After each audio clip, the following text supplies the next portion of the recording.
that universities are compelled to establish their governing statutes that are subject to Higher Education Act 101 of 1997. So that statute of each university responds to a peculiarity of that university. If the university does not have its own statute, there is a standard university statute in South Africa. If WSU, for whatever reason, does not have a statute, it doesn't mean it doesn't have a statute. It will default to a standard statute of all universities in South Africa, which is a framework, which is under the Department of Higher Education. Fortunately, WSU has its own, which respond to the distinctness of WSU and its character. After the establishment of WSU, following the merger of Eastern Cape Technikon, Border Technikon, University of Transkei in 2005, WSU had its own new statute. And that statute was further or last amended in 2014. Yes, 2014. So we had to, it's not a document that is like your operating standard procedures amended every year or reviewed every year. It's a document that is designed to live longer. It prescripts to live longer, to guide the rest. That's why it took almost over 10 years to talk about amending our university statute. It's an acceptable process. It's a lawful process that all university structures have to make an input. But let me first go to what makes a university at WSU as per the statute, so that you understand that my presence here and your presence here is not misplaced. Gary, it's coming. No, it shows my secular. Shows my law. I want the one of the university, the statute. The composition of the university as per WSU statute has main proclaimed entities that constitute a university in WSU. Offices that constitute a university at WSU. Structures that constitute a university at WSU. Okay. It's not only made by structures, it's also made by presence of offices. That is highest legal authority they wield over university structures. We have the Vice Chancellor. We have the Council. We have the Senate. We have Deputy Vice Chancellors. We had campus heads. We have me, as registrar. I'm happy if I make university.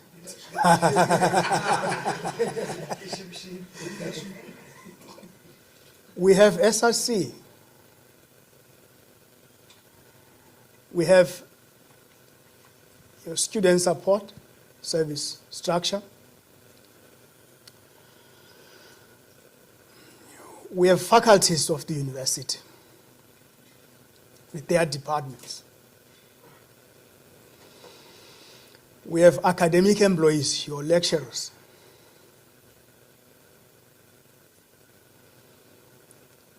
You have Madam Khabaza, a non-academic.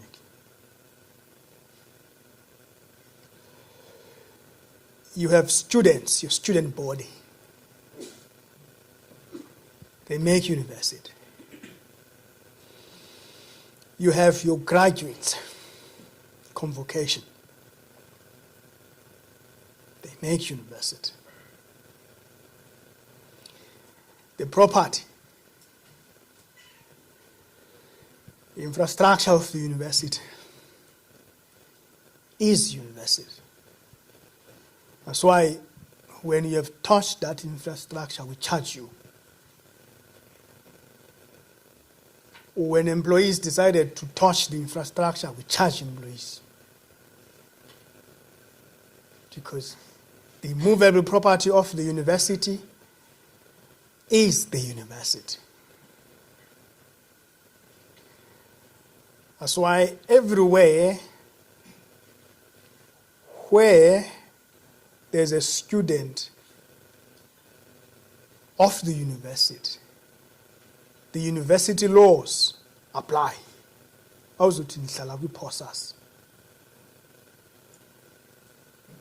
University laws and rules and regulations follow student, follow employee. Universe. They follow those who are attached to the university. That's what constitutes WSU. And that's what makes Walter Sisulu University, as pronounced by WSU statute.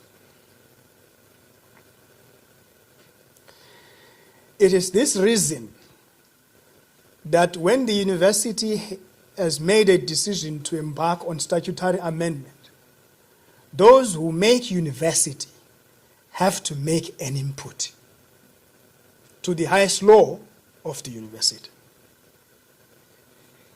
So you are invited, not because I have chosen to invite you, because it's a legal and a statutory requirement that I invite you to make that input. Because you are a university by this law of our statute. So,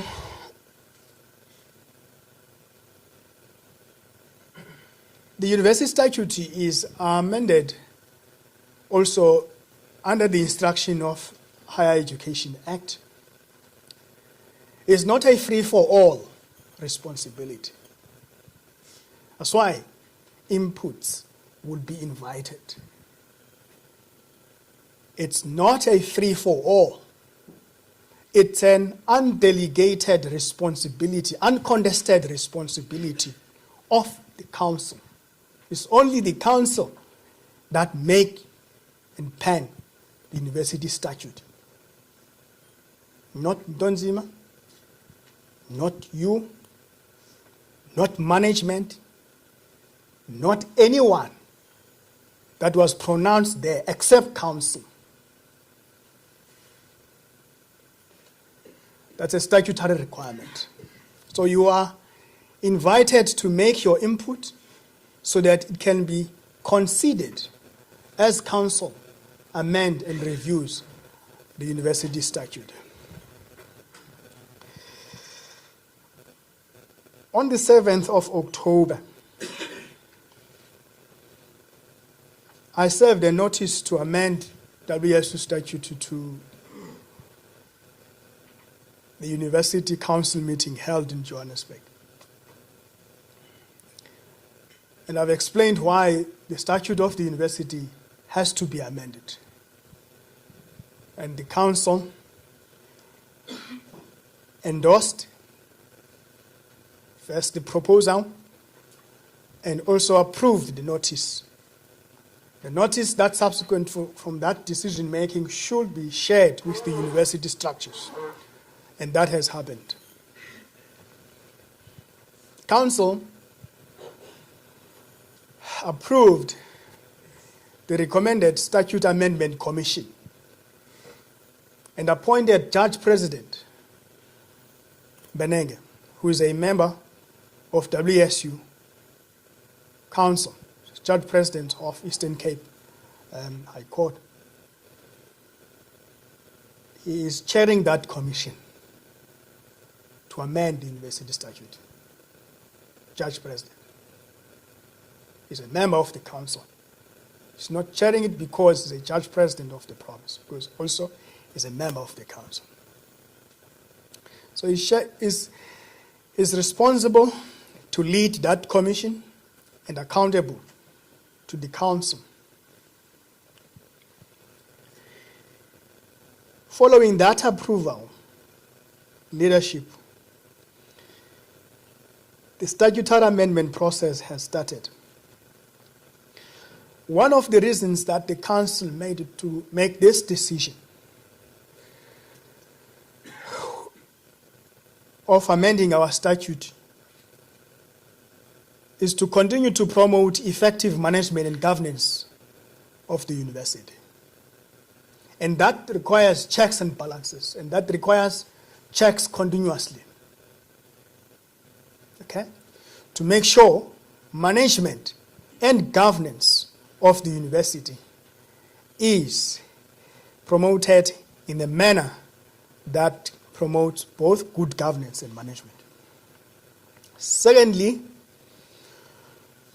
to make sure that our statute responds to legal framework, new developments that are out there within higher education sector and broadly, so far as the Republic is concerned.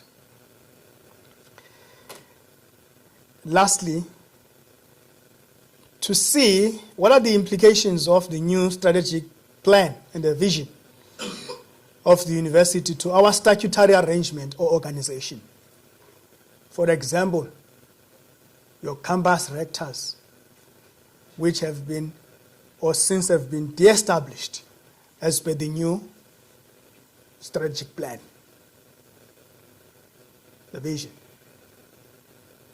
So the implication of that to the statute that pronounces to campus heads, that requires that the statute must be amended. So there's consistency and flow insofar as management processes are concerned and governance oversight are concerned. There has to be cohesion. Those were three key drivers why the university had to embark on the amendment of the university statute. You'll remember, after merger, I think it's for the first time that we reviewed this document. So it means WSU also, from a management side, owed to review, to assess the performance of the newly merged university called WSU, okay, and see its impact insofar as the core business of a university is concerned. And this is what we are doing now. Anyway, this is what we have started to do when discussions and deliberation ensued around RNC. They were also reviewing the performance of the university since it merged. Okay? How it has impacted, how it has sailed through to make sure that we meet our mandatory elements as a university to perform. This process has the following principles that guides it so that you make your inputs within a particular framework that is there. Okay?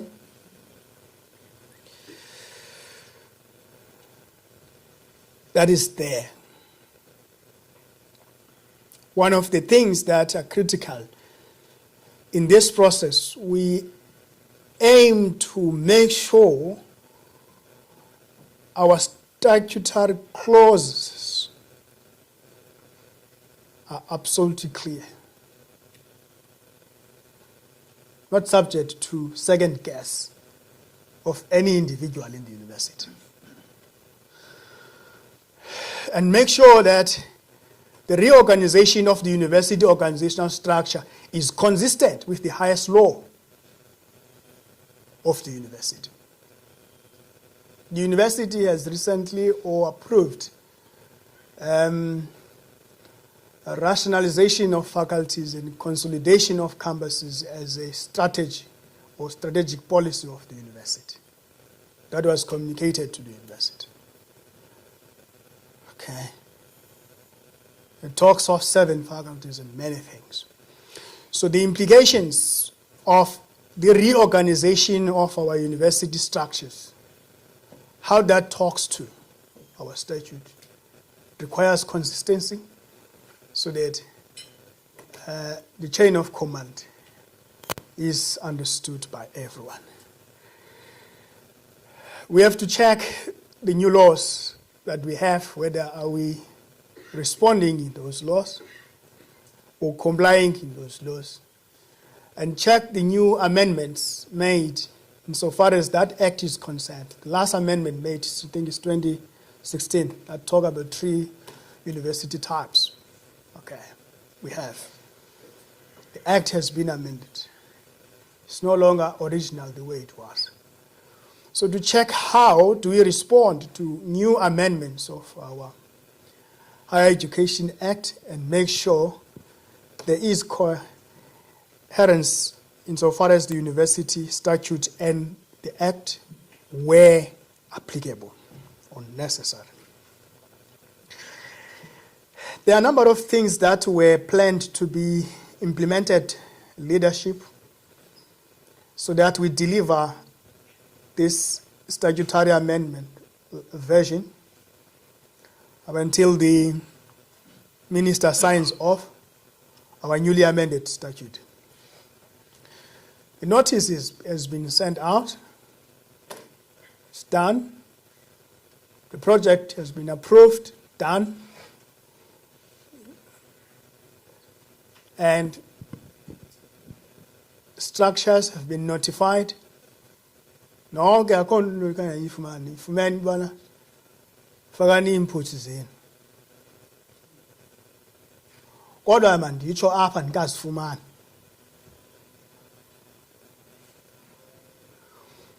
And I'm not sure why. Because SRCs and structures, they lead certain national questions within higher education. Do you think those national questions are responded to, are taken into account in this statute? If you think so, thank you very much. So you are invited. There you are. And this is the stage now where we are. We're here. It was supposed to end by June. It is still open up until the end of August that we receive your input. My office had to extend that so that there's enough time to university structures to submit their inputs. May, June, July, August. 4 months, because once we take off, there's no turning back. 4 months. Usukile la phephela ke president usukile. Mazi bo wena uyabuya la xa esukile.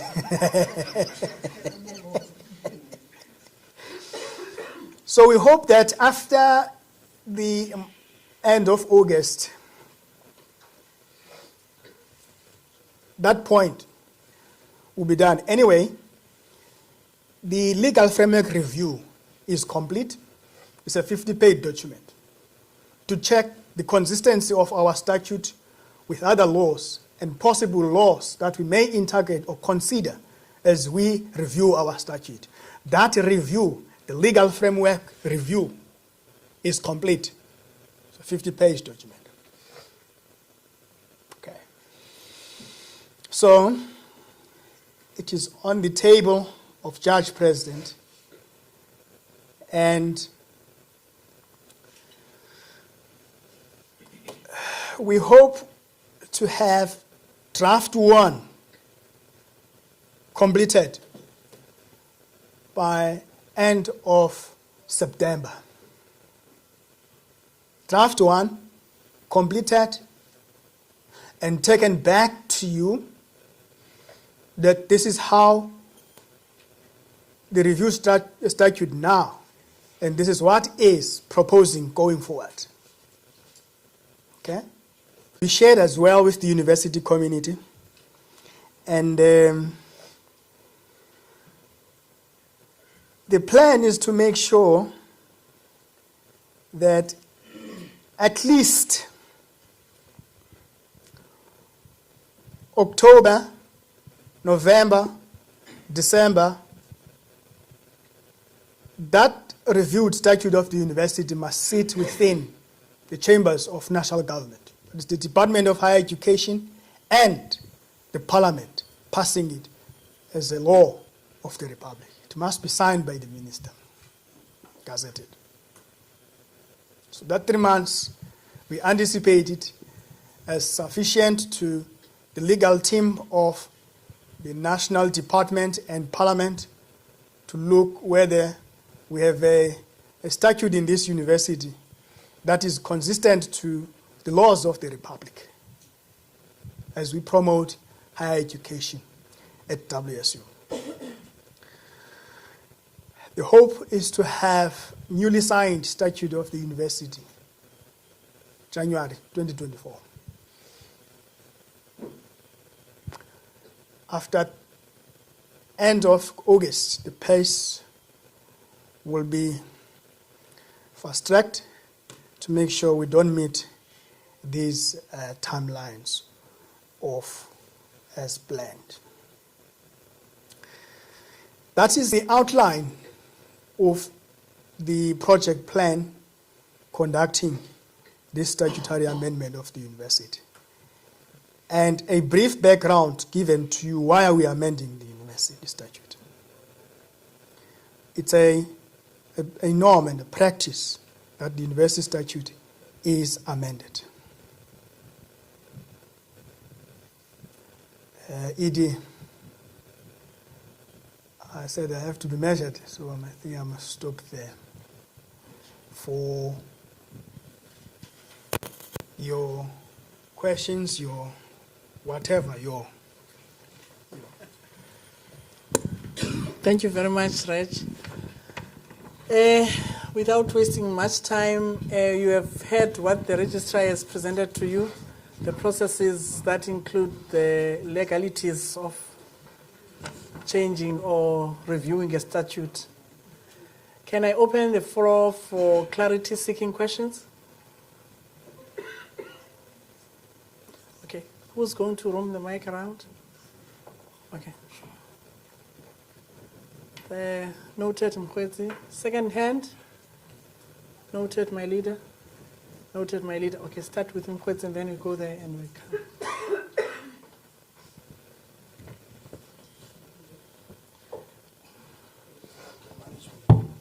Okay, thank you very much. I hope that I can ask questions around statute, not necessarily in the presentation. Yeah. No, I wanted to check, because I can even look at the delegation to Senate itself. If you can see a delegation to Senate, it's saying 4 SRC members. Oh, you want the pen? But currently, even in the past, you used to have 2 members SRC. So I want to check what is happening sometimes whereby the statute is saying this, then it's not implemented in the practice. Even IF, there's supposed to be 4 SRC members represented in institutional forum, but you normally find maybe 1 or 2 SRC members. So now the question is to also say that now in some of the structures that are strategic in the university, how does it so happen that what is prescribed in the statute is not being implemented?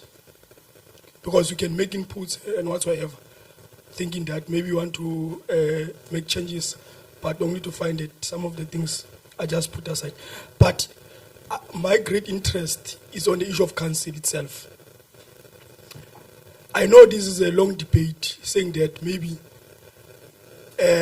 some of the members of council are not necessarily from WSU, they're external, and there is also internal delegation.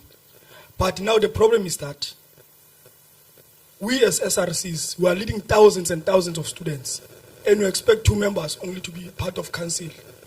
I don't want to say maybe it's a norm in the country, whereby you can only have 2 reps in council from SRC. The issue is that some of the issues of students, sometimes they will never find even expression, because the representation is very few, it's narrowed, you see. So I know that in the past, this is a long debate that has been even raised by many other SRCs to say that the SRC needs more representation in council itself. So my question is that when you try to look at the other laws of the country and everything, is it something illegal or what? Because people have tried to hide by law saying, no, these laws are not prescribing this, what. You need to consult with the other statutory bodies within the country, outside, because it must be considered and even signed by the minister. So I think those are my questions for now. And then, can you just clarify, you said maybe, I'm not sure if it's part of the presentation, but according to RNC, the campus rectors, they're not going to be there anymore or what? Just want to check that part. Thank you. Okay, next. Yes.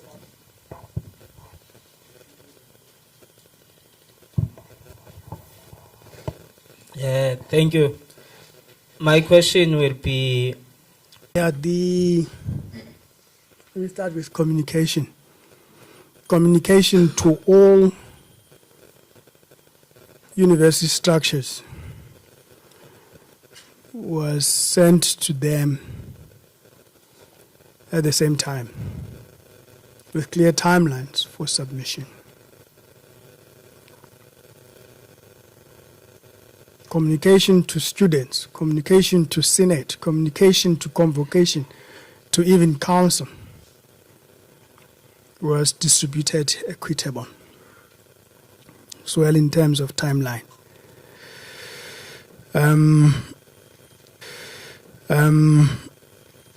You are still given opportunity to conclude by month end of August. Any policy making is not an indefinite exercise. It's not an indefinite exercise. And that process always endeavors to be as inclusive and considerate as much as possible. And that's what has happened. Whether a statute is being implemented consistently or not, in terms of representation distribution to the university structures, where those structures have a representation, if it is pronounced by statute that students will have 2 members or 4 members in the Senate, it's law.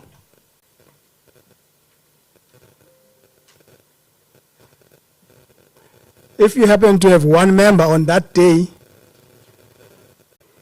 if on that day you have 2, it's another matter of attendance. As their representation as per their statute, that become a law of that university, responding to the conditions and the engagement of its process developing its statute, and that will become law. But there is no standard requirement that if UJ or Stellenbosch University have 1 member of student in the council, at WSU must have 1 member. There's no standard law. So your representation will solely depend on the finality of the final signed statute. If you want it to be changed to 5 or to 4, that will depend on the final signed off statute when the process is concluded. and you have an opportunity to influence your representation as per your input.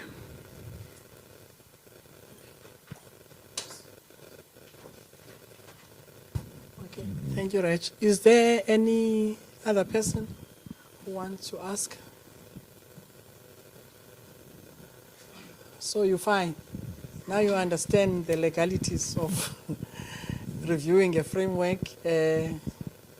But all these things are political, comrades. You can have 10 and 5 and 2, but the 2 will be inefficient if they are not doing what is right. Because what is important is that the structures of governance, you lobby. That's politics. So you can't run away from that. Can I then thank the registrar for, and now somebody wants to, yes, Speaker? Thank you very much, Ms. Khabaza. Mine was is very simple as to say, on a question of the delegation of SRC to Council, on a statute is not clearly emphasized as to say is whether the ISRC of that particular term and who are these members of that particular SRC supposed to be on the council, because Utiwa, I'm not sure it any other student delegated by SRC or what. Currently we're having 2 structures of the SRC. It can be CSRC and ISRC, but not stipulate the offices within the SRC who must go and be representative of the on the council. We only see the president and secretary of the ISRC. In absentia, I'm not sure whether they can delegate or not, because there are many capable leaders that can go and be the representative there. That's why maybe Umkhweti is raising a question of we must maybe add the numbers there, because we are leading thousands and thousands. Or in absentia, maybe Mashoba making an example. Maybe someone must go there, because I must be in SRC or whomever. Okay. Then another question is that we see that Uraj was here to present the statute review. Then in the RNC, it's DVC. Elobuza, is she going to come, or let's make it to Uraj just to present RNC also? Thank you very much. Let me the last question. Let me give to Edie to answer that, and then I'll give it to. Thank you. I must indicate that DVC Naborech, they are currently attending a workshop in one of the lodges around here. So he had said that he could only make it if we were here up until late this evening. So we said you are departing today. So on that note, I think as a department, as a division, we'll have to make special arrangements for that. But I would request that because Reg is here and has been involved in the process, maybe can just share for the benefit of us. Thanks. My leaders, you remember I said you respect protocol, and also Reg has to ask his boss for permission. No, when he started here, I want to protect him. I don't want to see him moving out of the gate because of doing what he was not sent here to do. Am I wrong, Reg? Thank you, colleagues. Sasifunda sonke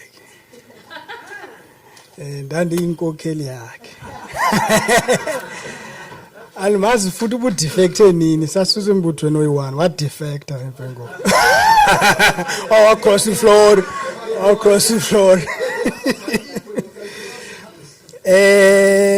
There are no secundas there, Nkokeli. If you have deployed the president by name, Mabongo, even if you have another UFO president, he's not going to find his way there. When he gets in there, I want to see the face of Mabongo. So they are not Sukundas. If Mabongo is absent, he is absent. Okay. So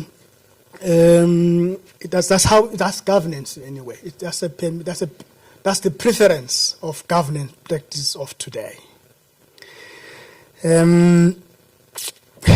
Deploying by office or not, that's your decision, student leadership.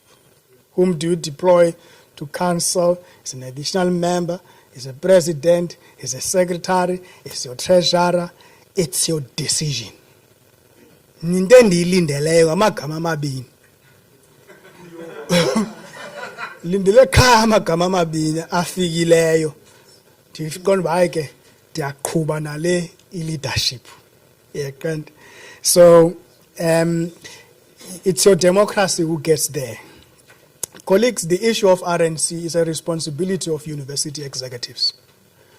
My portfolio is solely on governance and academic administration. You will remember that RNC has been under heavy consultation almost 2 years plus. And there's been an approval process that was staggered. Okay. On the 7th of October, Council approved the implementation of RNC on ITS administrative system of the university. And I heard that. Okay?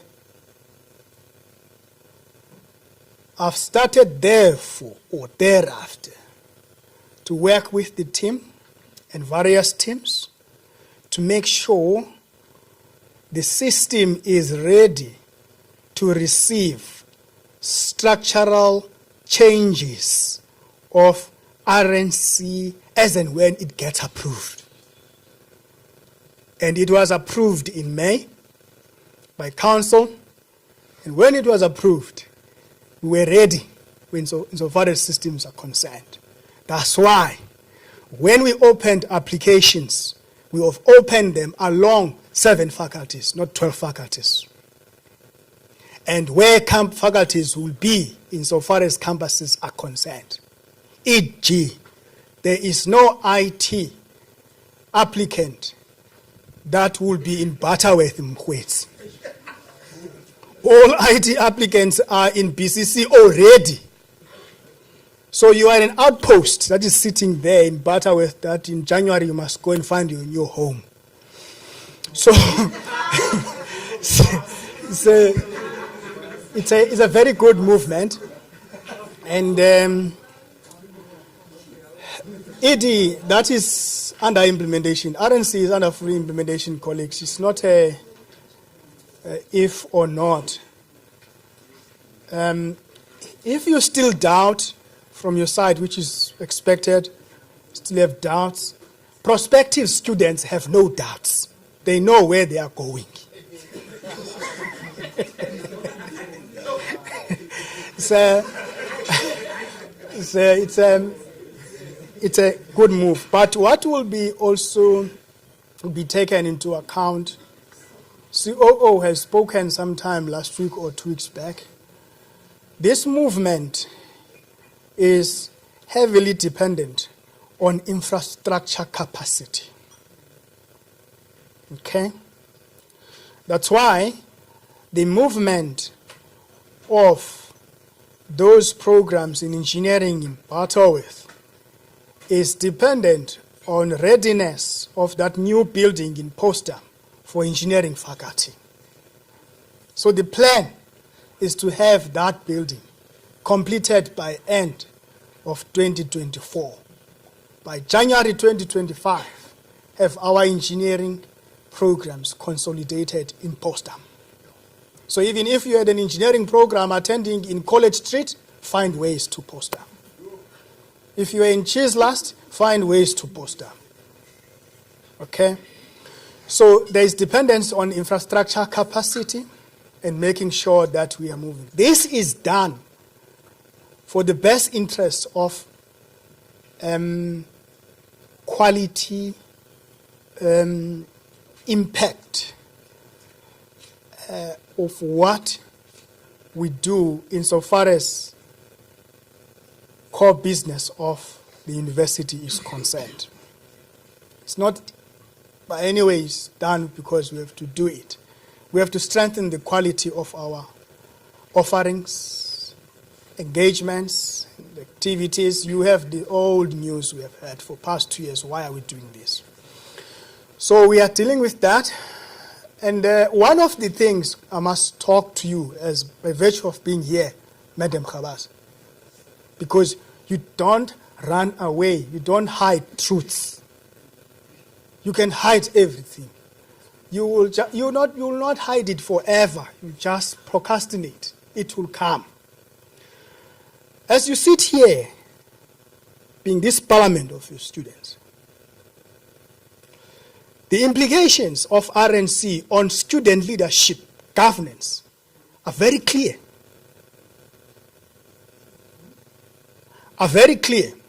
And they require as well that process where you are engaged. The institutional SRC is elected across. Wherever you sit, wherever you are, you can elect a SRC member, institutional. Campus SRC requires that you are in that campus when the electoral process is taking place, at least to be aligned with the timeline of that electoral process. So there is legitimacy of leadership. So the implications are, and they need your engagement around your campus SRC electoral timelines. Because if Mkhwetsi is in Butterworth this year, and next year Mkhwetsi is in Peace Poster, we cannot contest for premier in Butterworth. And it means Mkhwetsi cannot go and campaign to be a premier of Butterworth, yet is sitting in of PCC, yet is sitting in Butterworth. Because he will be a stranger to those who are campaigning. You must first find a union with them, be part of them. So inevitable, campus SRC cannot take place this year by any form of logic. But that, it's your decision. But procedurally, and in terms of what could be a reasonable legal process and legitimacy that tells those campus SRC should take place next year.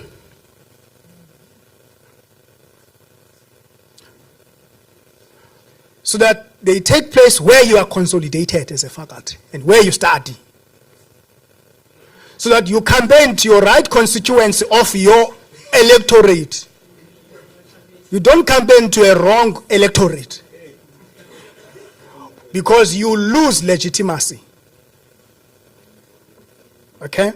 But that's a debate. These are implications of RNC. You ask me questions, then I'm telling you also other implications so far as governance is concerned, which is my portfolio. Happily so. The institutional SRC will be there to be part of decisions made for the university and policy framework that are being reviewed. And there is no extension of term there, Mabongo.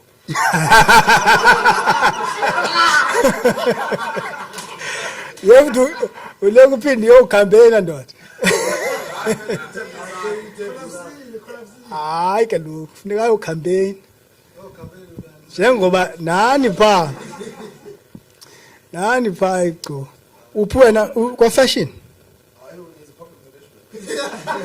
Oh, uchinje discipline. Oh, okay. Okay. But ke kufika uMabongo ne constituency yakhe.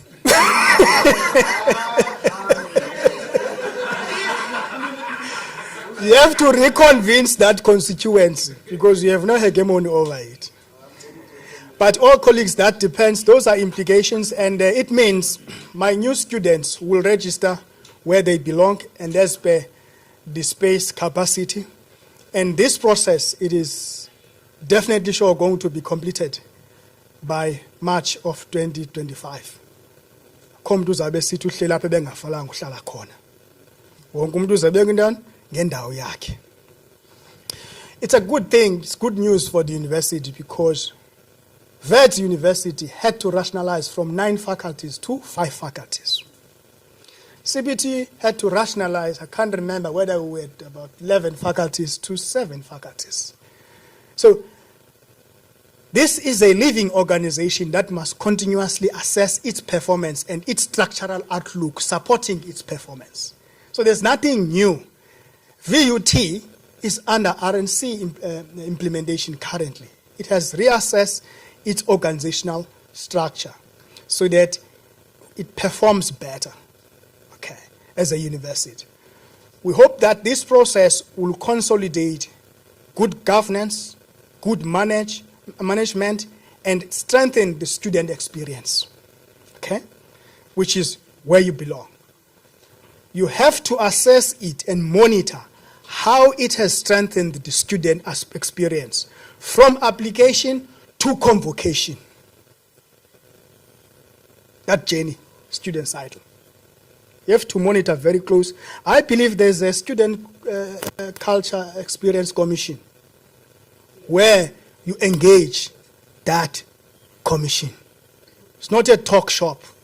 You engage, okay? When we merged at CPUT, merging CPUT and BENTEC, I was in the commission for student culture. Okay, we engaged it. We engaged the commission. And indeed, it happened to show the aspirations of student leadership when it comes to student affairs matters. Engage in that commission. Interact, understand, and affirm yourselves. Okay, where there's a need. That's what you have to do as a leadership. Okay, ask questions there. The implications of everything, then they be attended operational so that there's nothing that is left by chance. Ubake nimane nivuka kusasa ube khona xa uvuke kusasa uba kukho i-RNC and you don't engage continuously with structures that are relevant, you will be casualties. And ayikho imfazwe ngena casualties. And ayikho ke ne-change engena casualties mhlakazi. Uba a casualty worse if you do not express what has to come to your way through appropriate channels. President, through appropriate channels. You have a student service council, you have that commission, you have parliament, you have every platform where you have to advance engagement around the implications of RNC insofar as student experience is concerned. You have to do that. We're not going to do it for you. You have to do it for yourself, for your constituents. I think the Gribileman.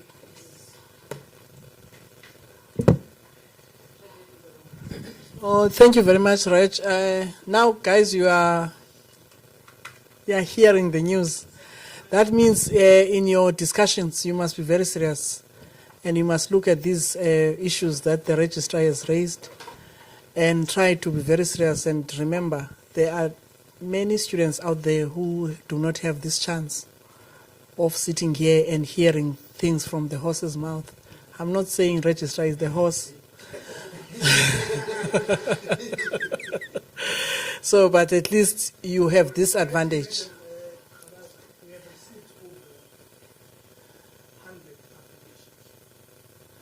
Okay.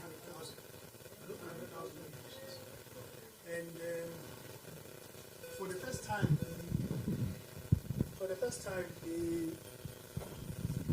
there's a huge number from international students. First time, because of the capacity of the application management system. There's a huge number of applicants at PhD level. In 3 days, we had more than 30 students applying to do PhD. We are required by law to internationalize WSU in its student component and its staffing component. Okay? So that's an interesting performance lately. I will have shared those stats there, but I'm out now, so that you can see by distribution where these prospective students are going. That's a good opportunity again, and benefits of RNC. Okay? Because there are things that we don't do here that are accustomed as well, done at Simplicity. International student exchange. It's an established practice. And the more you have international students, the more that comes at ease. Be ready for that. We will be auto-promoting you along your new faculties. You will be auto-promoted along the 7th faculty. You will be graduating in September 28 and 29 along the new faculties, including the newest Faculty of Economics and Financial Sciences. In Mthatha, not a poster, Christian Center, President. So already there's a lot that is unfolding and that is happening. It's an issue of maximizing communication. But my question for you, Doc, is that last time I checked, WSU was a comprehensive university that has a technical and a university type. But I see that in Mthatha, instead of BTech students moving up, following the technical line, they move to be a university type. For instance, BTech to be to honors, and to my understanding, and your understanding. BTech and honors. No, we are a comprehensive university. It is affirmed, whether in the new strategy or old. What we have is what we called a complex strategic option that we have adopted. We have adopted a complex strategic option, which has multidisciplinary activities taking place there to be attended. You have your diplomas, you have your advanced diplomas. That is a character of an advanced or comprehensive university. You are talking about an issue of articulation, which is also mandatory, that you should be able to articulate between your diploma, your degree, your master's, and so on. There is a process for that articulation. So it didn't disband the comprehensiveness. We have a plethora of advanced diploma and diplomas. Plethora, they are even more than degrees. So we are more dominant from a UOT side than a traditional university side. But that combos us as that comprehensive university. That doesn't change. What is lacking, now I'm talking as an academic now, not as a registrar. What is lacking is full implementation of will, in the true sense of will. It is completely wrong for students to search in the industry to place themselves. Okay? I'm doing civil engineering, it's completely wrong because practicals are credit bearing. You cannot graduate without that credit. So it's a university responsibility to strengthen its will program or component. This is the strength of UOT. Okay? And that must not be abandoned. In this new RNC thing that is happening, its organograms that we are talking about, we should make sure we have will coordinators that are placing students. Where I come from, somewhere, it's no issue. We even had a year where accounting students, we couldn't have accounting students coming back full time because they were absorbed where they were doing will as full-time employees. So we had to go back, have an agreement, and even recalculating now, deal with the academic structure, deal with accounting programs, place those students to will on the last 6 months of their third year. So that if they are employed, it's not our business. They've graduated, they have employed, done. Okay? Because we used to have them in the first semester. That's the benefit of wheel. If you can go in Mercedes-Benz now here and check how many students that we have from our mechanical engineering, okay, that exercise is a full-time job. And it's what I will call has been compromised since merger, neglected and compromised. If you do PR public relations, you cannot do your will in a law firm, as is the case now. A public relation practitioner, iyoba secretary kwi law firm. What is public relations and a law firm?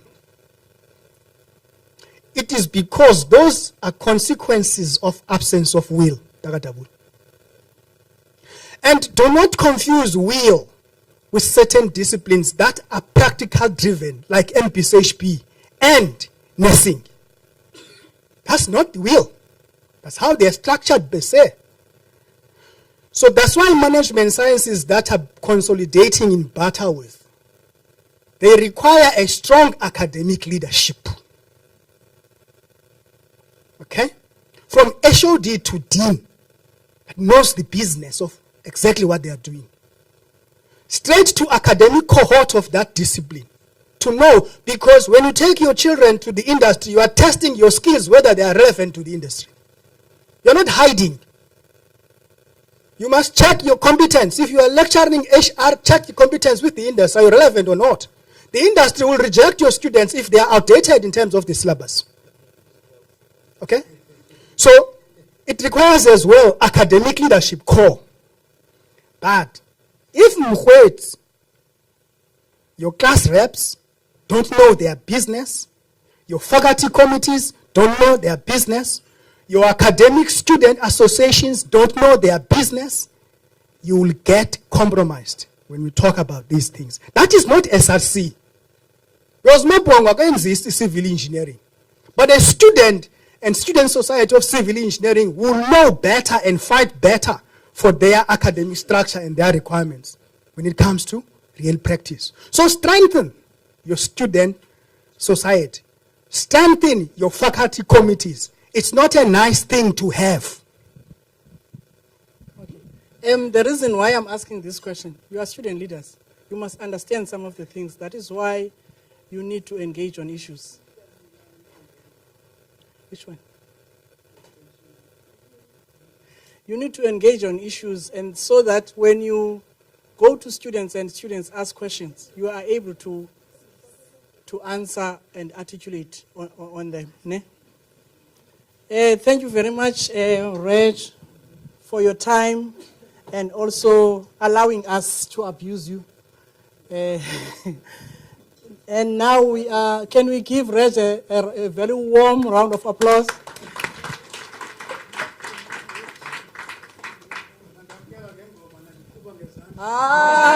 Okay, Masia, President.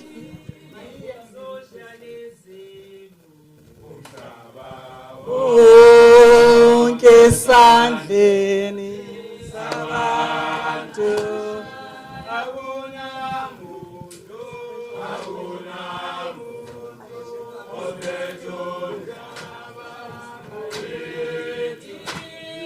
ni socialism onke sandleni sabantu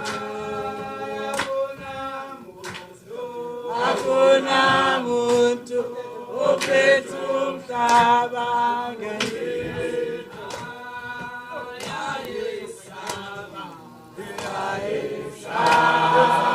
lamaphuzu. So thank you.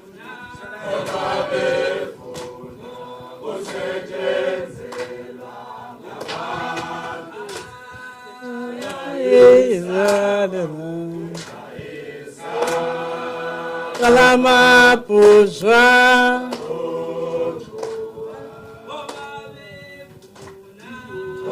abefuna usetshenzelwa ngabantu.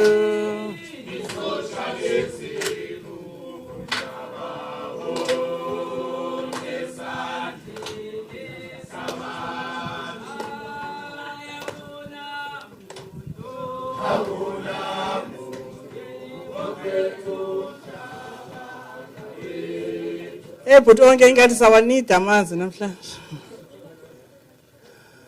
I need the energy.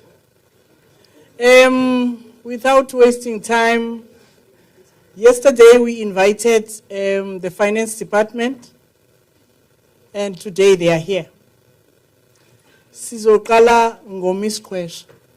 Miss Qwesha is a newly appointed by the university Director of Procurement, Institutional.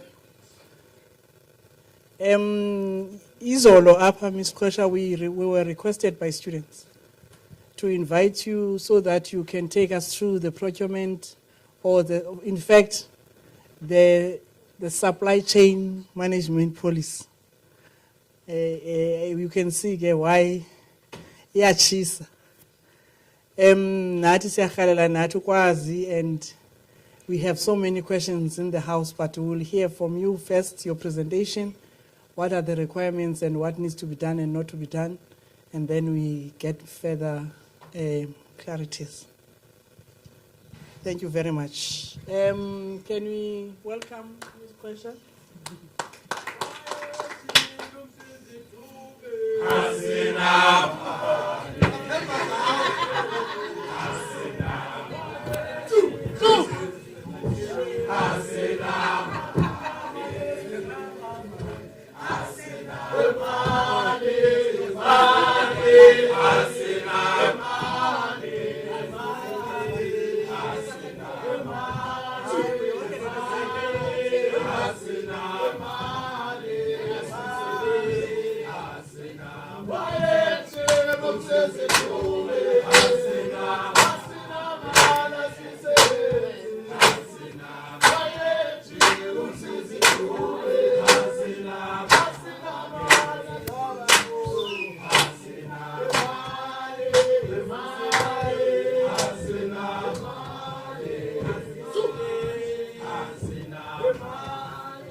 Good morning, everyone. It's so interesting to be here. That also was an interesting welcome to the floor. Yes, I'm here to present the SCM policy. Now, on second thoughts, I'm just going to need a DJ for the laptop. I don't know if somebody can assist, like to move between the slides, because I'm not going to be sitting down. Cool. So as introduced, colleagues, I'm I tend to call people colleagues. I am the director, SCM. Joined the university recently. Thank you, sir. Okay. Joined the university recently. Oh, perfect.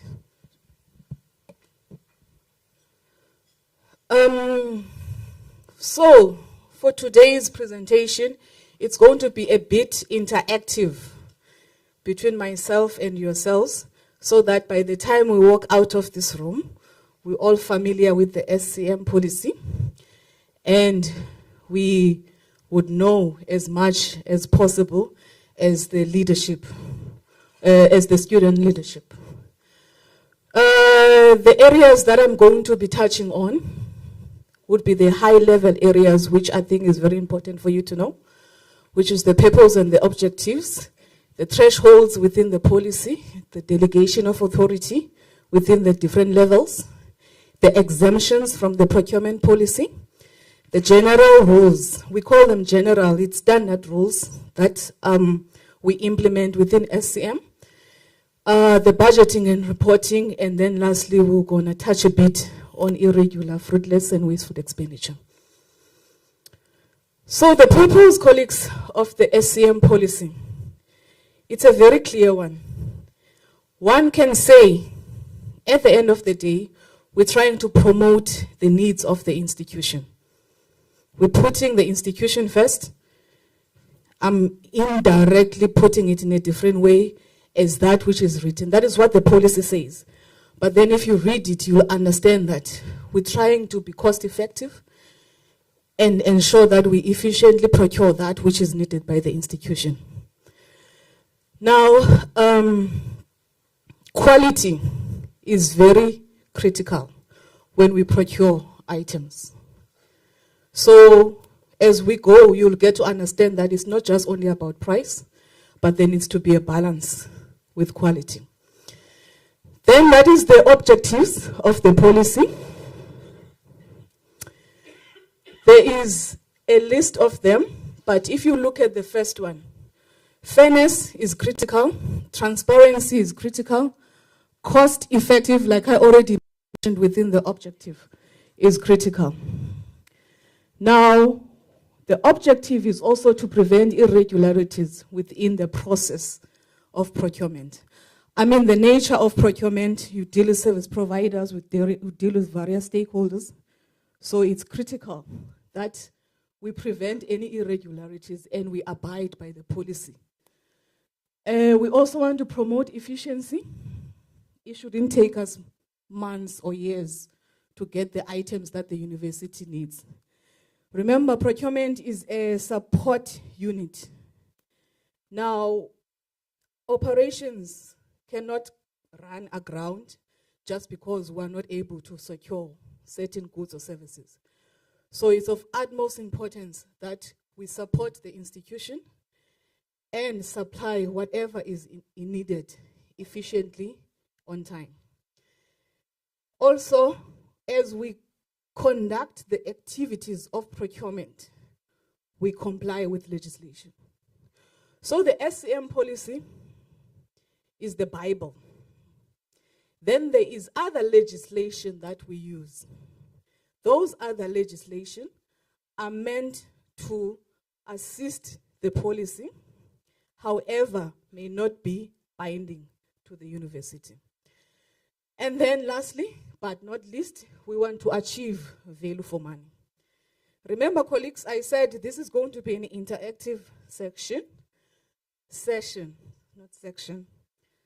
Now, does anybody understand what value for money means?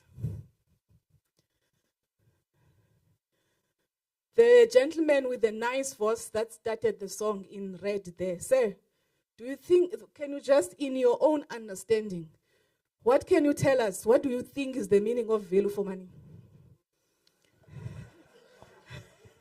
Yes, you, sir. Gompu accounting person. Obi, the guy with the blue head. Okay, so accountants like blue. It's my favorite color. That's why I'm wearing it. Sir, what do you think value for money means? Just in your own understanding. It doesn't have to be correct. There are no right or wrong answers.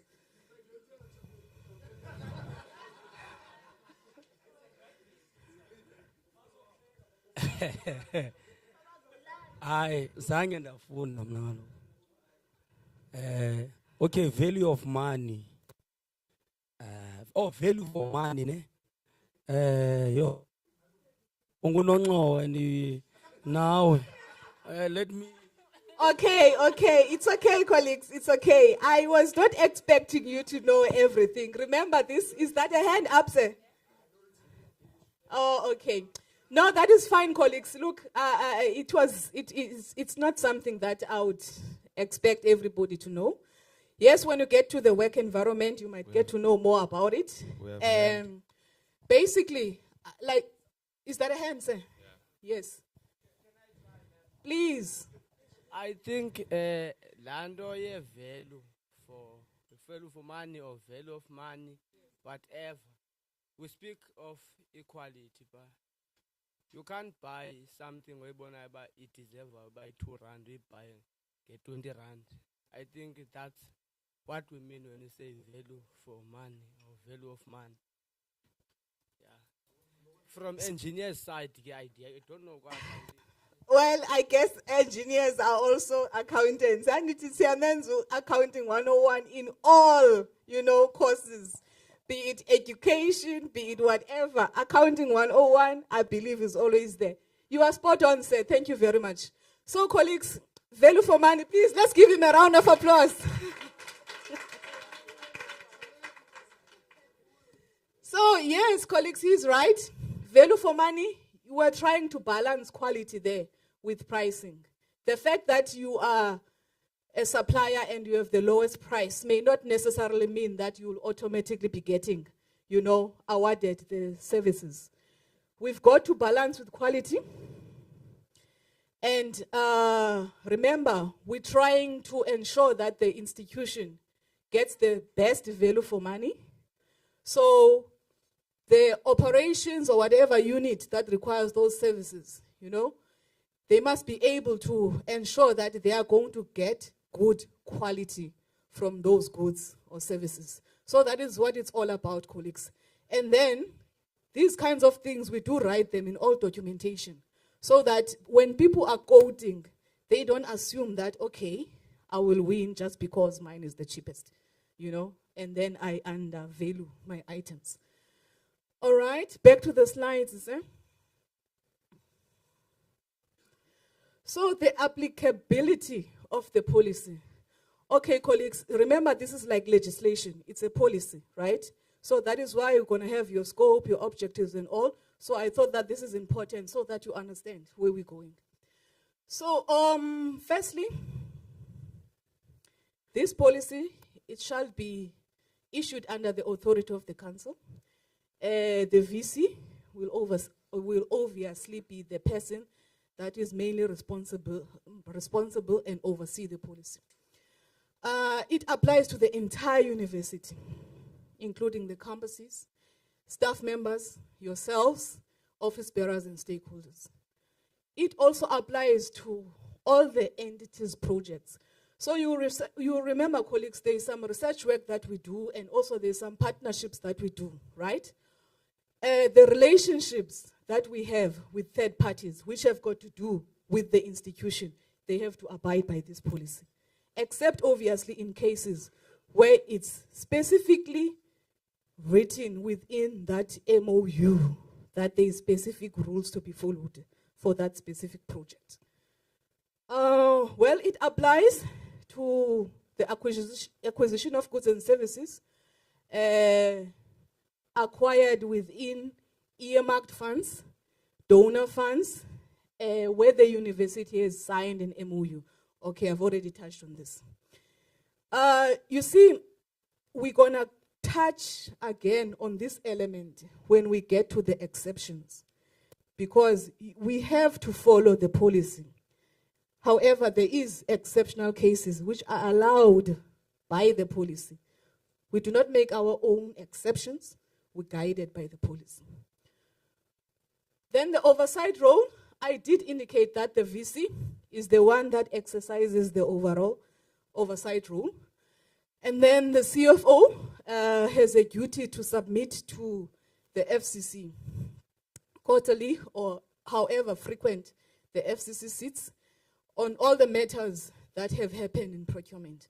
So the FCC, for an example, would have to know what tenders were awarded during a certain period, what contracts were awarded during those periods. Also, which waivers did we do over that period? The other term for waivers is deviations, if you want to call them that. And then the details of the contracts awarded for goods and services in which employees staff members of the university, the students and connected persons, including council members, may have had an interest in them. Now that touches on the declaration of interest that each of us is expected to do. If you've got anything that has to do with a procurement matter where you get awarded, or a family member or a close family member gets awarded, then you are expected to declare. Details of any cases of fraud, corruption, and fruitless and wasteful expenditure.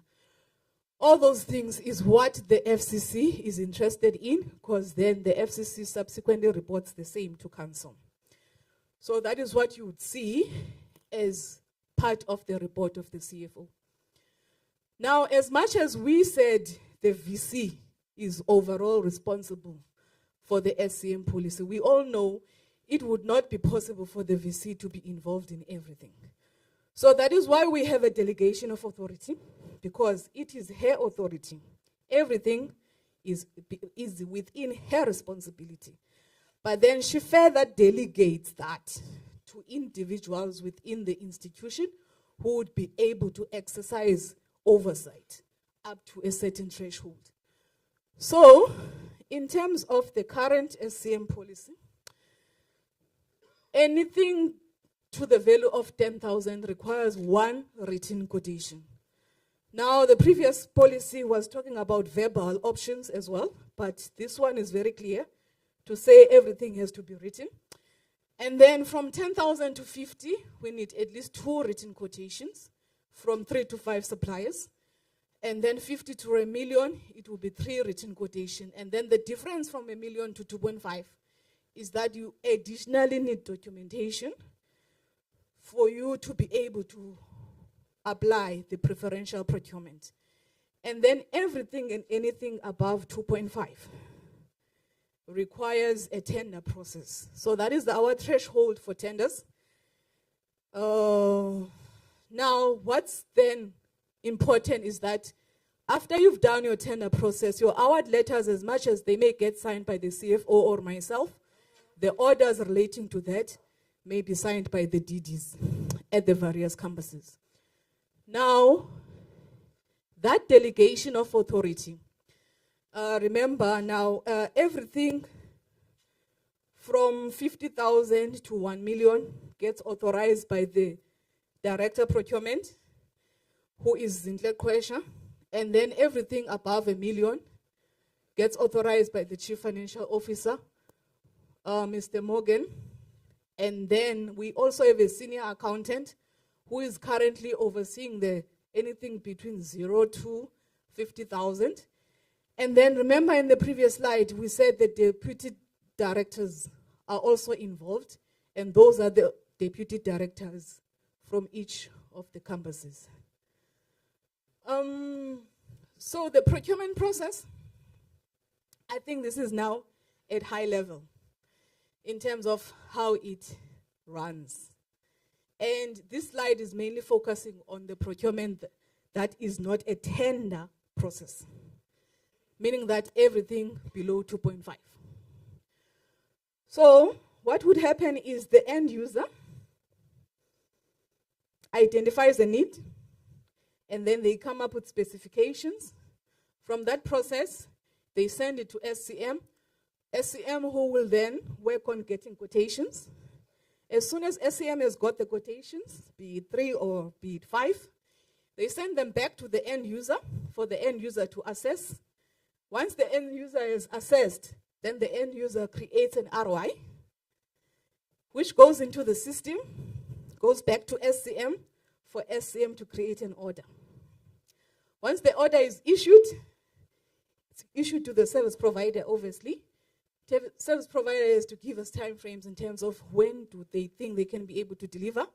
Obviously, we expect reasonable times. And then once the end user is satisfied, when the services of the goods have been delivered, they sign off the delivery note. We later receive an invoice, gets paid through creditors. That's the high-level process for procurement. Obviously, our procurement is automated. We work through ITS, hence the line managers on the necessary people are already taken into account within the various stages in the procurement process. Also, the delegation of authority that I was talking about earlier is already set within the limits in the chain that is automated. Remember, I had said at some stage the old policy talked about verbal quotations, and this one is strictly talking about written quotations. Hence, only purchase requisitions are allowed for procurement. I mean, there wouldn't be anything, we wouldn't be able to move until we follow the process, and the process requires that there needs to be an ROI for the order to be issued, and then everything happens. There would be very exceptional cases, colleagues, where we engage a service provider without an order and then subsequently create an order. And that only happens in emergencies, but we'll touch base on that later on. And then staff and students refunds, they do not go to procurement. Now that's very important, colleagues. Procurement, SCM, deals with service providers. Staff is not a service provider. You're an employee of the institution. So whatever claims that you have or whatever refunds are due to you, they would go to another department, not procurement. The previous slide was talking about procurement below 2.5. Remember, we said our threshold for tenders is 2.5, so now we start dealing with the tenders. Now the tenders is a bit different, colleagues, because it's not just SCM and the end user, whoever line manager it is that makes the decision. There is various committees that take place, that sit in the decision making for tenders. All right, now also at high level. End user wants certain services, then the end user department would at a high level indicate the specifications that they expect from that service or from the goods that they want. Then the bid specification committee would have to sit to go through the specifications, to beef them up, to see how they add value to the institution. Once the bid specification committee has agreed on the tender document, it goes for approval to the bid adjudication committee. I'm going to ask questions at the end of the session, colleagues. So the people that are on their cell phones, I hope they will drop them soon, because I can see everybody, and I will indicate who needs to answer the question at the end of the session.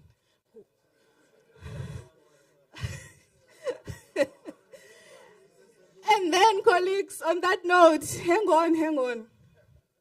So after the bid adjudication has approved the specifications, we then go out on tender. When the tender is advertised, it takes about 14 to 21 days, depending on the complexity of that tender. Once it has closed, it gets captured, and then the bid evaluation committee sits to evaluate that tender process. The main thing that they focus on would be whether the service providers have responded to the tender in line with the requirements. So within the tender document, it would have been clarified what is it that is needed, what are the expectations, what's the functionality, what is the capability that is expected from the service provider that we want for this kind of service. So once the evaluation committee has assessed all that, they then make a recommendation on which of these service providers that tendered meets the requirements, which of them has responded to the tender by providing the necessary, by indicating their capability to provide the necessary goods or services that we as an institution wanted. Now, there may also be presentation or proof and evidence required to ensure that what they had said in the tender document is actually a reality. And also, in most cases, we do require reference letters from other works that they have done of similar nature to the one that we want as evidence. They make that recommendation to the bid adjudication committee. Then the adjudication committee relooks at the process. Was it fair? The service providers that is it justified? The ones were they worthy of passing through to all the stages? Was the process fair, basically? All elements of the process get assessed before the adjudication then makes a final recommendation to the VC. The VC is the overall person that authorizes the appointment of a service provider that has gone through the tender process. And once the VC has done that, we then issue an award letter to the service provider, which is followed by a purchase order. And then the service provider can start. We've got to have a service level agreement and that service provider, especially if service that's going to take, let's say, a year or 3 years, 5 years, whatever. Do have to enter into a service level agreement before they embarking on any of the work. And then was the standard process in line with the thresholds. But then I did indicate that there are exceptions. Exceptions is instances where you would not necessarily require 3 quotations. It's allowed by the policy, but the policy guides us on those instances. It's not a one-size-fits-all. We would not necessarily use poor planning as an excuse for us not to go through the procurement process or not to follow the policy, which are then allowed. For an example, the maintenance contracts, that's mainly let me make an example. We bought for a laboratory, and that equipment was specific from a certain service provider, and they are the only ones that would necessarily be able to service that equipment. So you would not require 3 quotations on such measures as you would have a maintenance contract with that provider.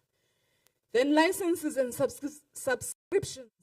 That's another obvious area, colleagues. I'll make a simple example of our Microsoft, our Office 365. We have annual licenses that we need to renew, as an example. So you wouldn't get 3 quotations for that.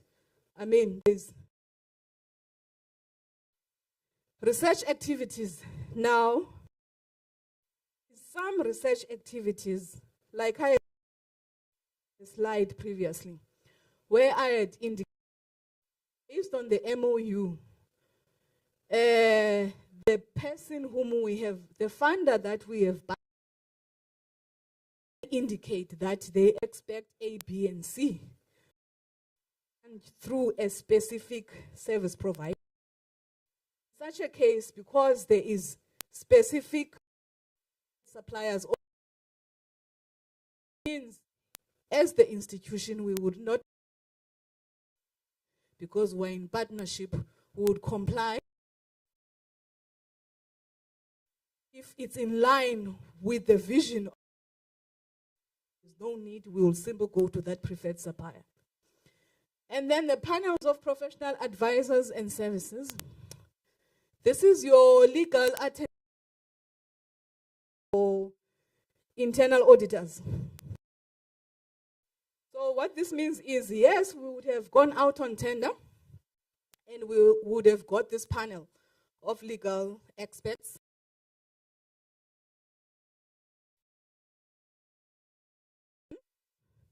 as they render their service and send us invoices, requiring 3 quotations, because you already have contracted them into a 5-year agreement as an example. Then the other is purchases from the retail stores. Your game, your bill stores, as an example, your KFC. You can go directly to those retailers. That one has a threshold. I mean, go to Builders Warehouse or Game on the threshold there is 50,000. And then anything above, you would have to motivate for the director or the CFO to approve. And then purchases from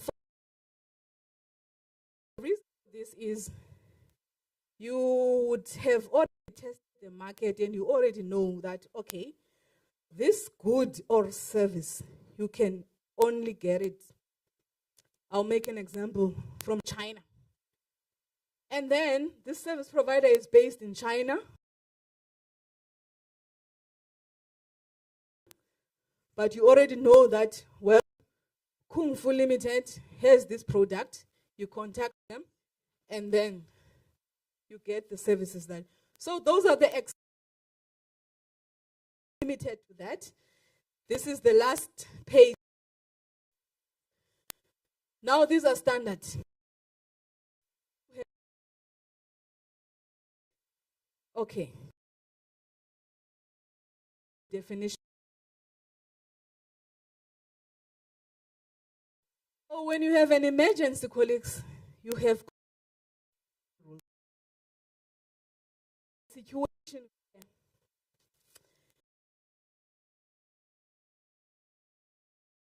stake,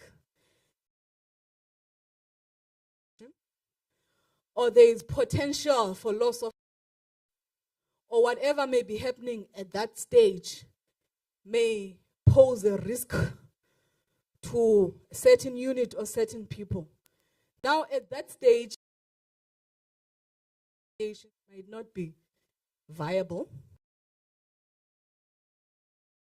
Yeah. Put a stop to the problem whilst they are working on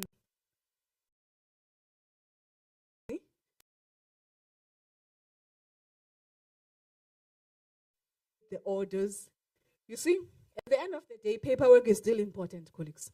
Paperwork, the audit trail has to be there, except that in this case, we had started with the problem and then subsequently we put in the paperwork.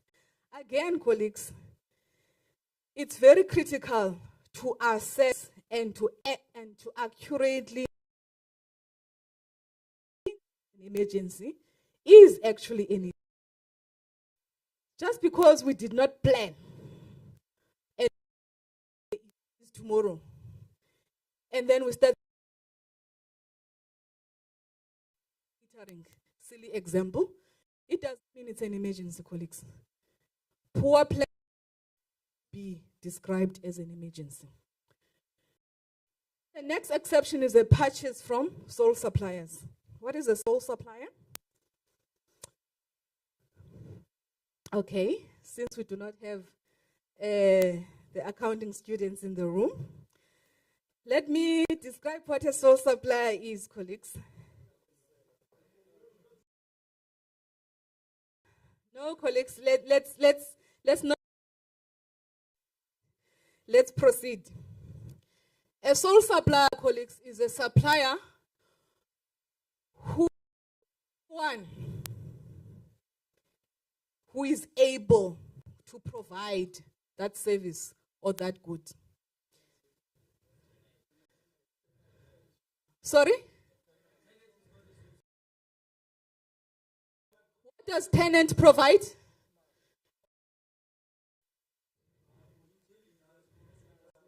All right, colleagues, it's okay.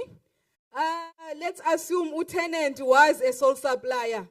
It means whatever it is that tenant is providing, then would be having a letter confirming that from the manufacturer to say, HP, okay, HP is a silly example. Let's assume there was only one distributor in South Africa for HP.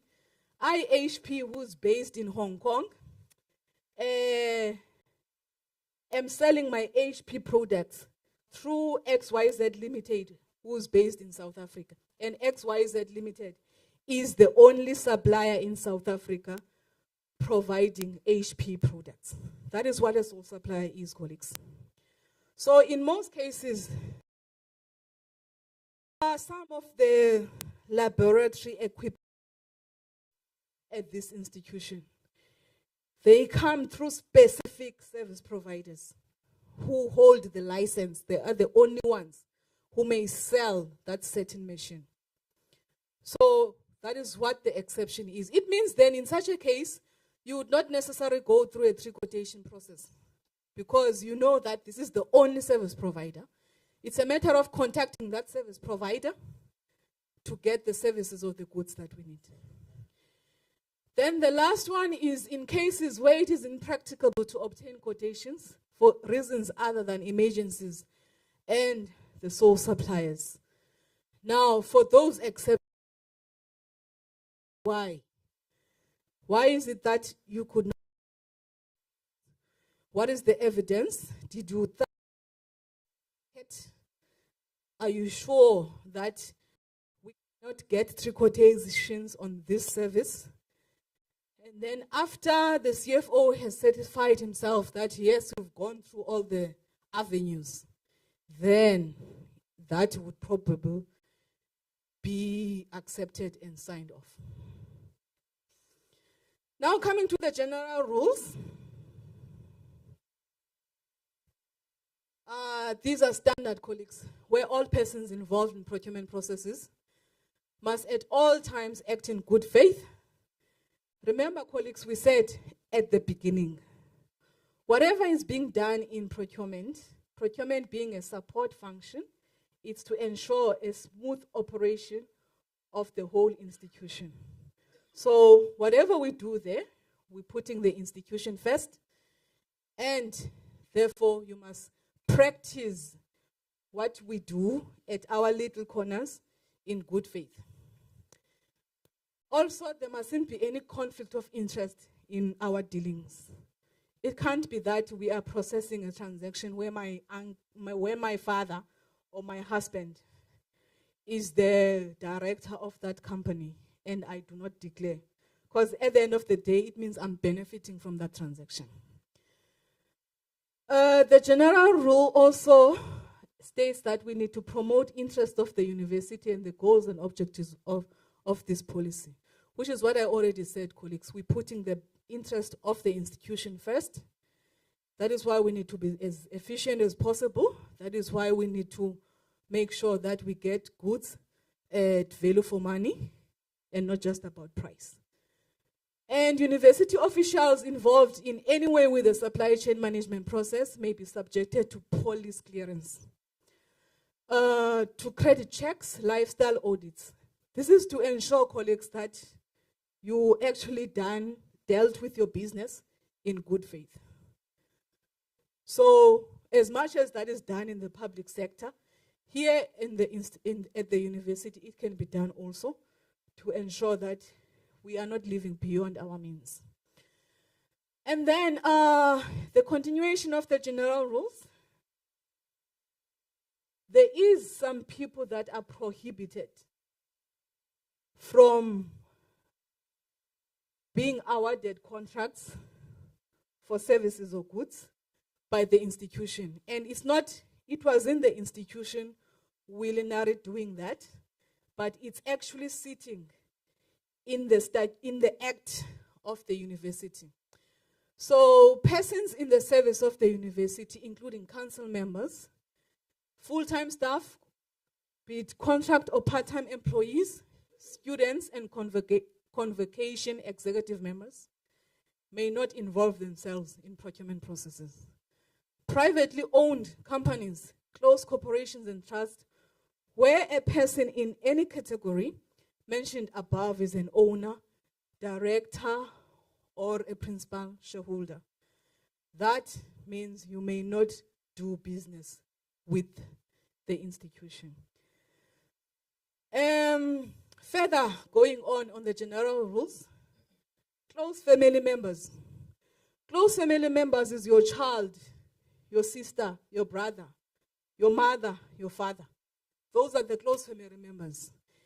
If those family members are running a business, you may not be a member of that business, but you need to disclose. As you are an employee in the service of the university and your family is benefiting. And then any rewards, gifts, or favors exceeding the value of 1,000 rand have to be declared, colleagues, to the registrar. We have declaration registers for that. This is to ensure that there is no conflict of interest in your dealings, promoting transparency in everything that we do. This is a very high level reflection of the procurement process. I think we'd already indicated that, okay, when there's a need, then there's specifications. We tell in SCM gets quotations. In the process before the approval, we check that actually there was a budget. And then once we've verified that there's a budget and it has gone back to the end user to prepare an ROI, we prepare an order, goes to the service provider, they execute the work or they deliver the goods, then they invoice us, which goes to creditors, and then from creditors it gets paid, and we have to pay within 30 days from the date of the invoice. That is the high-level summary. Then there's also the budgeting and reporting process. The important highlight there is that, remember from the previous screen, between the quotations and the order, we've got to check that there actually is a budget. So we will not be able to process anything if there is no requisition. And for you to be able to create a requisition, in fact, for the whole requisition to be able to move forward, there needs to have been funds within that account. And if there isn't any, yes, we are allowed to do movements in between accounts, but you may not be allocated an additional budget. Because remember, the budget gets approved at council. It's at a fixed amount, but you can shift. So meaning that if you had 1,000 rand, you are not suddenly going to have 1.5. But you had previously broken down your 1,000 rand into 5 200 rand accounts. Now one of the accounts you've not used, you just simply shift it to the other account. And then we report on this to the various committees, and managers are able to access their budgets versus actual expenditure on Power BI. And then, colleagues, we get to the interesting words called irregular, fruitless, and wasteful expenditure. We are expected to report on this as finance, where if an irregular expenditure is occurred, well, what is irregular expenditure? It's something that has basically contravened this policy. So we went on, we procured, but the procurement did not follow due process. It did not follow the policy. That is an irregular expenditure. Then fruitless expenditure is instances where, yes, we followed the policy, but it was expenditure in vain. That too would have to be reported. And then unauthorized is any expenditure that exceeds the budget. Now that would be a very exceptional case, colleagues, because remember I said we have an automated system. So there's already systems in place to ensure that we actually do not have unauthorized. We would simply shift the funds to ensure that the transaction takes place.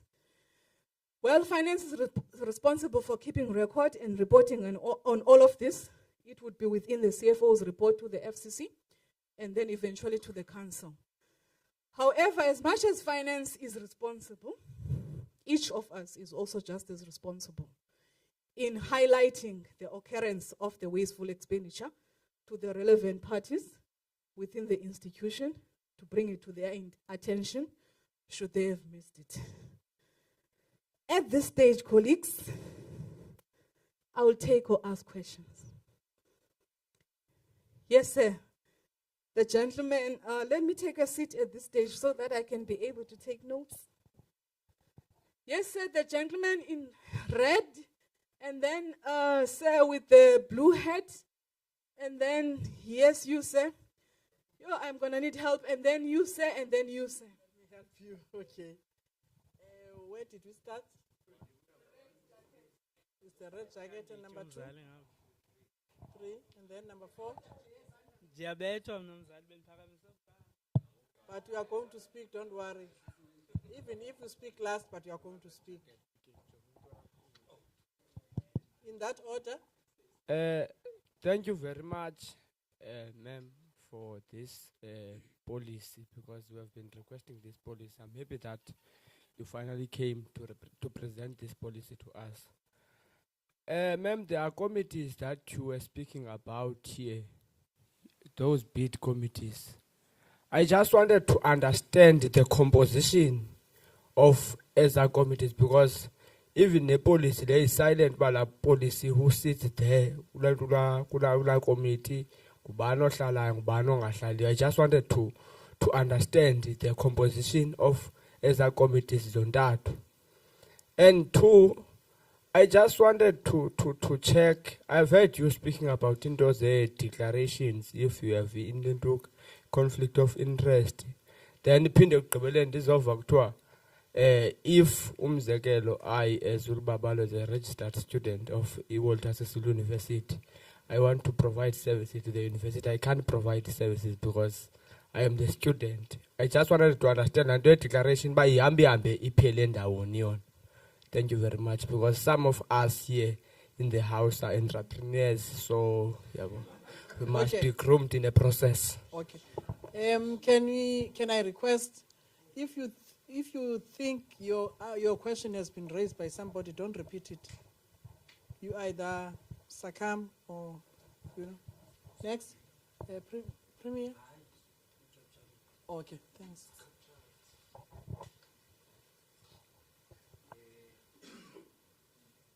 Is it on?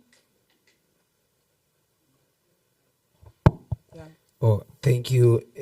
I think I'm left with 1 or 2 questions.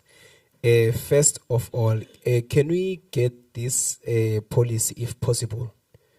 Because we just saw it when it was presented. Can we have it as e-members, as the ISP? Soft copy. Yes. Okay.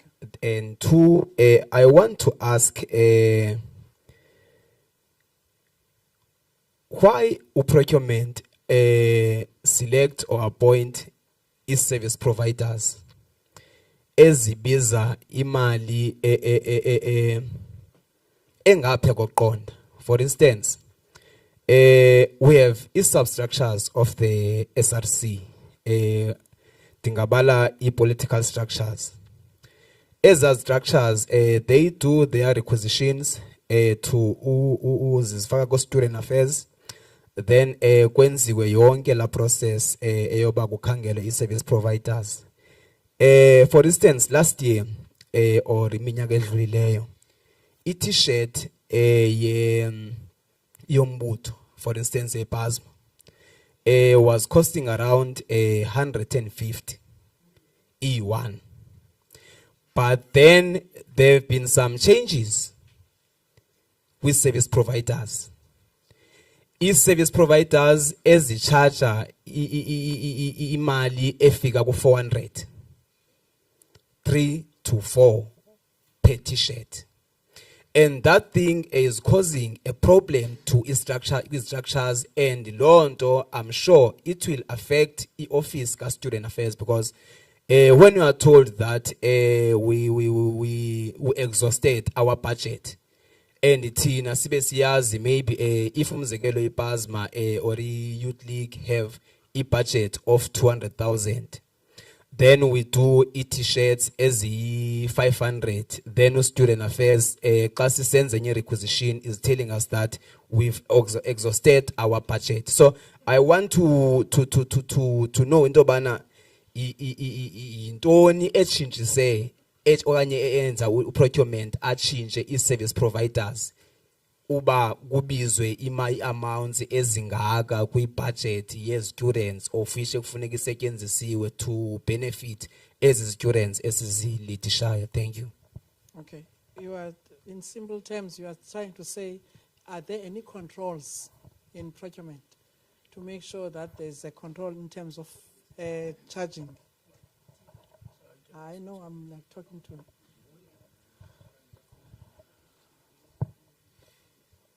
Yeah, thank you very much.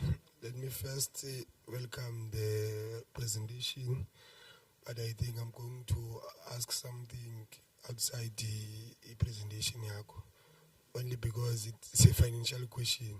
So I wanted to check what is the strategy that is being used for e-recordings. Is that debt? Is it? Because you may find that on this day we have a certain amount on our debts. Then the following morning, figures of debts have increased. So I wanted to check, how do you do that thing? Debts I think you have captured my question. Thanks.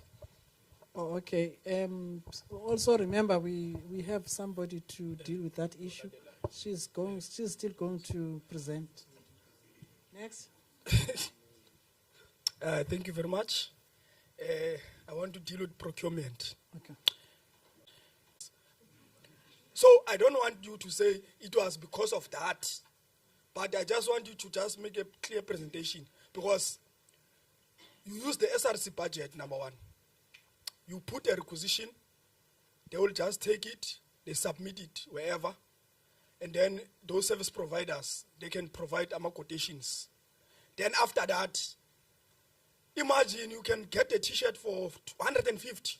You even know many companies whereby you can even get good quality, a 50 rand t-shirt.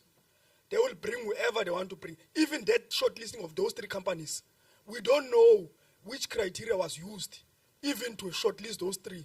Because it's possible for the very same office here, procurement to student affairs, then they just drop it to SRC just to shortlist maybe high prices, you see. And then how come that you can even get those companies without even buying? It is your money at the end of the day, because the money belongs to students and you are a custodian to that. And now you can't even regulate it. They will just come and say, no, these are, sometimes you don't even know even there's a quotation or whatsoever. So how is it possible that the money that belongs to you, you cannot even monitor where it's going? Please don't tell me about corruption. They hide under it because some people, they want to benefit. They will just say, no, SRC cannot do that. Why? But even the same time, because I know even student affairs, you can just submit something to procurement. Understand? We never questioned them, said, no, you are corrupt. Why are the ones that dealing with that directly or whatsoever? But they will say student leaders are. As if, because if you are guided by policy, if you violate the policy, you have presented there talking about even fraud, so that somebody can be charged if the person is unethical. But why is someone who's supposed to monitor this not even allowed to guard imali zakhe ukuthi ziphuma apha ziyapi, then ziphinde zibuye kanjalo? Understand? Okay. Thank you. Is the relationship in student affairs that you're talking about between the SRC and the office, in terms of saying, these are the quotations from procurement, come, sit, look at what is coming from, do you approve or not approve, because it's your budget, the last one. Oh, okay. Mna sister, umbuzo wami awuzukuhluka kakhulu kulowa kanobhala institution, Honorable Machob, because nske wathetha usisilube presenter ngevalue yemali ne, and then I believe that njengoba betshilo Honorable Pangemva that ivalue yemali is being determined by quality product oyithengayo. Okay, fine. We have a problem by ufuna ucheck procurement uyayijonga nalondo le, because as much as these t-shirts mhlambe sizirequisitayo or whatever sirequisitayo through student affairs, imali yona uyibona ba ibethekile yashokoxeka futhi iphelile, but then xa kufika iproduct lena ungoneli in terms of equality product, So when they selecting service provider, ingaba bayayijonga into yokuba the service provider le service izoyi-provider equality yayo ingakanani compared to the price eyibizayo. Because being it t-shirt sihlala singoneli, being it gazebo banner or whatever si-requisite through student affairs ibuya singonelanga ku-service provider, but anyway sizithathe. So nifuna ukucheckisha loo nto uba bayayicheckisha na equality. Okay. You are the last one. Oh, sorry. Yini se uzikhanganyile kwasekuqaleni. Inoba ndityele emnyameni asoze. Oh, my question goes to la presentation on ezi kuthiwa they are the only ones who offer the service. Okay. Because this question, Prof, is informed by the information that we have been receiving when we were leading the faculties in our campuses. I'm a student, in fact, with analytical chemistry. We saw the need for analytical chemistry of renewing reagents that we have in the lab, for which we've seen that those that we have no longer give the expected result when running experiments. So it came to the department that we have to procure new reagents that we are going to be able to use. Now I want to check who determines the service provider. Is it the department that needs the service, or is it procurement itself? Because this problem of having izinto that are old, citizens sebenzise lab ungaphumi kwalo product, is because izithengwa kwindawo sezindala kakade. So I want to check if it is said that it's only a certain company that is offering that service. Is it the department that needs the service, a director or procurement uba yiyaphaya, okanye uprocurement decides ngokwakuba okay, now that i-offerishwa yile, I'm going to go for this one. Iphelela phi i-recommendation ya departments on a procurement? Okay. I was also checking if we don't have questions online, Mrs. But I think we're done with the questions here. Oh, okay. I'm going to ask a question. I was going to say perhaps if there are more questions, let's do a second round. Let's first address these questions, and then we take on more questions if there are any online. Yes, we will do that, but at the present moment, we don't have anything online. Can I hand over to you? Before I hand over to Ms. Question, when she finishes, the reception is requesting that all the keys must be returned to the reception before 11, I would say. Okay. Thank you very much. Thank you, ma'am. Thank you for the questions, colleagues. The first question, if my screen can please come up.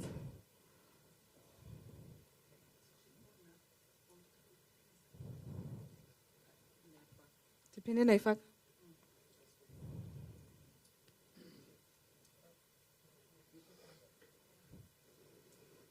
okay. Let me maybe make the cycle bigger. Okay.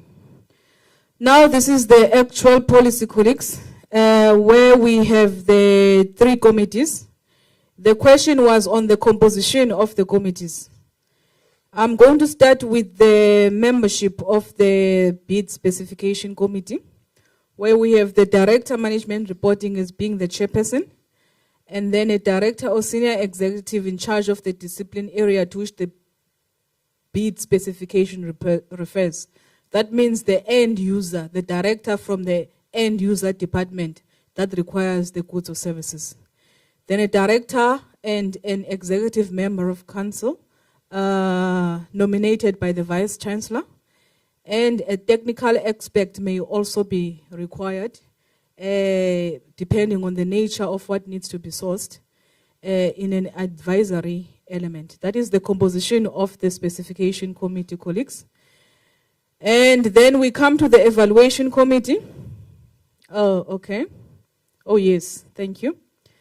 So the CFO is the chairperson of the evaluation committee once the tenders have closed for the evaluation and assessment of the bids. And then there would also be an EMC member nominated by the Vice Chancellor. Then the COO sits in the evaluation committee as well. And then the head of quality assurance or any nominated representative and a legal service representative. That would be the composition of the evaluation committee, colleagues. Then the following may also be in the sitting based on invitation. An external expert or specialist, depending on the nature of the service or the goods, and then officials from the department requiring the goods or services. In case there's any questions that the evaluation committee needs in terms of what is being procured, it's always wise to have the end user in the meeting. And then for the adjudication committee, we have the DVC as the chairperson, and then 2 executive members nominated by the Vice Chancellor. The Director of Finance is a member as well as a legal representative. And then the chairperson of the relevant bid specification committee, who is a non-voting member, and where appropriate, a technical expert or an official from the requesting department, which is the end user, may be part of that sitting. That is the composition, colleagues, of the committees, which is the 3 committees of the tender process. Then the next question was on the declarations. How far it goes for staff and students. Colleagues, I made reference to the Act. Now the Act, it's the one that is the guiding principle. I'm trying to type. Just hold on. So that I go to the necessary section. Okay, there's going to be many of them.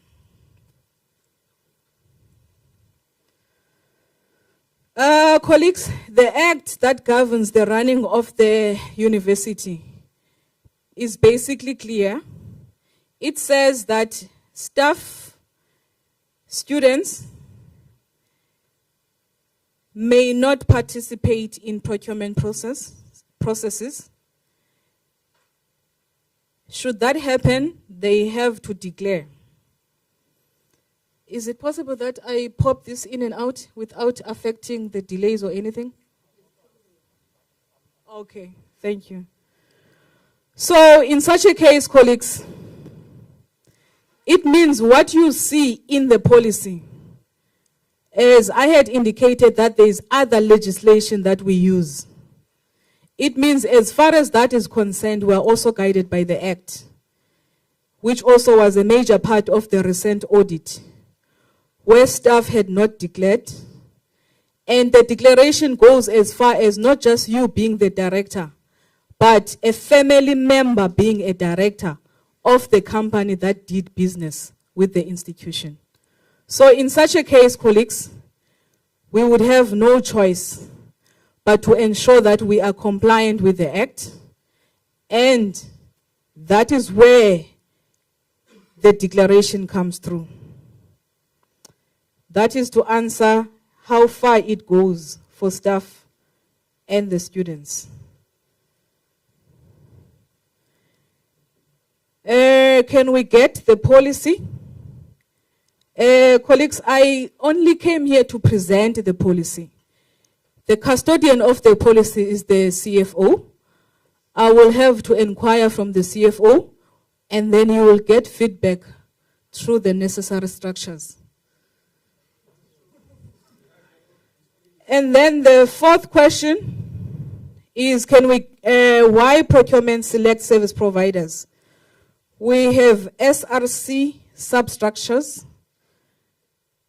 Why are we changing service providers when it is the budget of the SRC? Colleagues, the policy is very clear on this one. You would see service providers, you would see different service providers, and that is necessarily because the policy is very clear. Let's go back to the earlier slides We talked about transparency. We talked about fairness. We talked about value for money. Now, what that means, colleagues, is that we cannot favor a certain service provider. Yes, the service provider had rendered previously, but we need to give a chance to all other service providers who are in our database. Now you've got about around 50 or 10 of them as an example. The policy is very clear to say all suppliers are eligible and should be given a chance on a rotation basis. Just because ZQ Limited was good with that service, it does not mean then it will be ZQ Limited all throughout, because then it means you are closing the opportunity for others to have a chance. So it is very critical that we implement rotation. That is why then you would see different service providers. Then there was an outside question about the student debts, which I will not be able to answer, but I'm sure it has been noted. And then the next question was why SRC members are excluded. They previously were members, something like that. Colleagues, example, do we check quality? Colleagues, I like the examples that were given. Banners, gazebos, T-shirts, those were the examples that were provided. The reason why I say I like them, it's because those specific items that you are mentioning, every time they are procured, a sample is a requirement.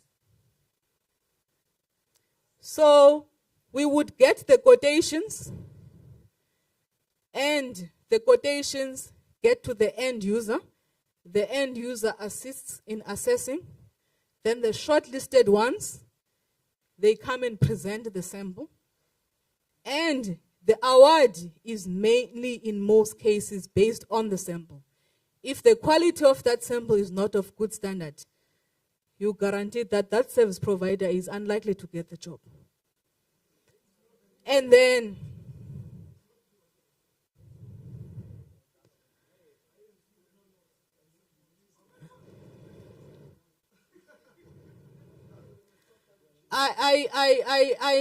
like I was saying, colleagues, then the end user department, possibly then you may want to interact with the end user department who oversees SRC unit. Then the next question was, there's only one? Oh, the sole suppliers. The question was on sole suppliers. Who makes the decision? Is it the department who decides, or is it SCM? Colleagues, the end user departments do make recommendations. When I was presenting the matter of sole suppliers, I made an example with equipment for laboratories. Most of the service providers would not necessarily be in our database. But the end user, that faculty, is more knowledgeable in terms of where to get the equipment for this laboratory. And they make recommendations. When those recommendations are made, we review them, because in most cases, they are accompanied by the evidence that this is a sole supplier. And in such cases, based on the evidence and the analysis, we proceed with the procurement. So it is a partnership, colleagues. SCM works together with the end user.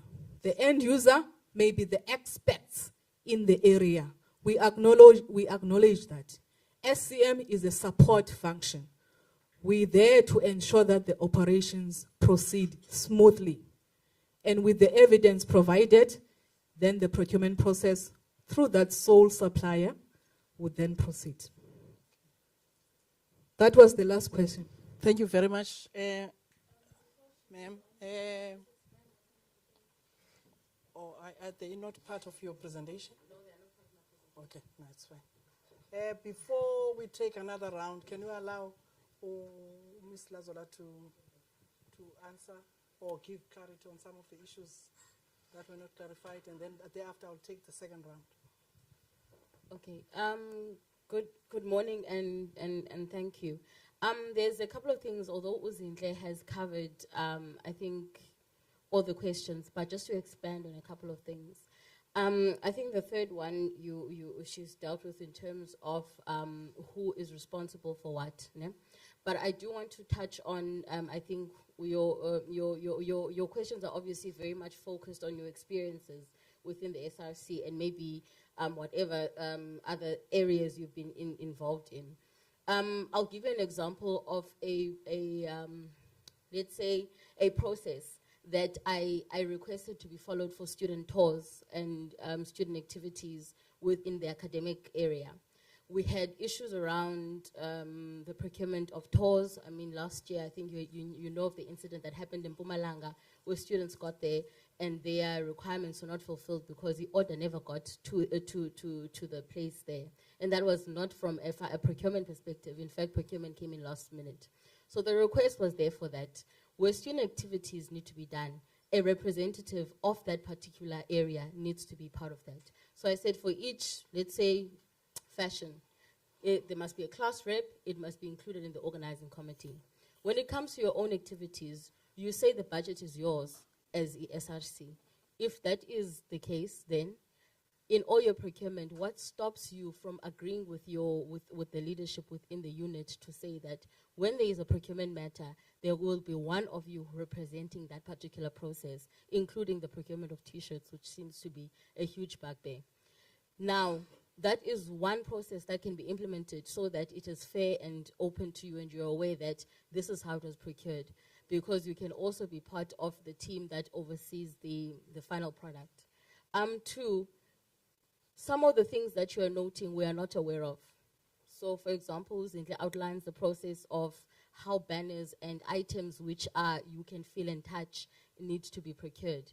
If that is not being followed, that's something that your procurement office at campuses needs to be aware of so that it can start being a requirement for yourselves to ensure that. Two, our policy, as it stands, actually says that we can rate our suppliers. If you're unhappy with the quality of the products that you receive, we need to know, because as procurement, we've given the service, we've assisted you in procuring that good, but we're not aware that you're not happy with the quality of the T-shirts. We're not aware that you are having disputes at a ground level.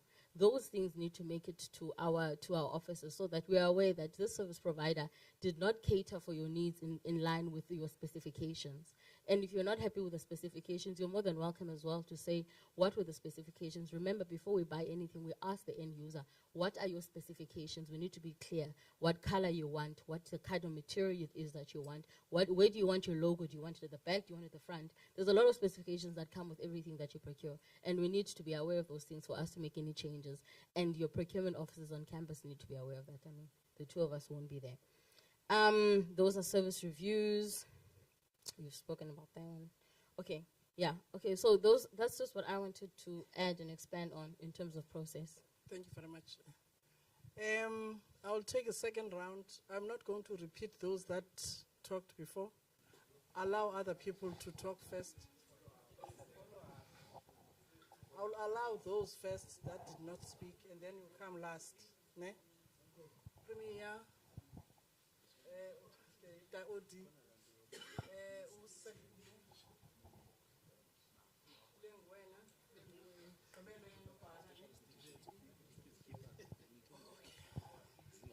Can you guys start, Premier?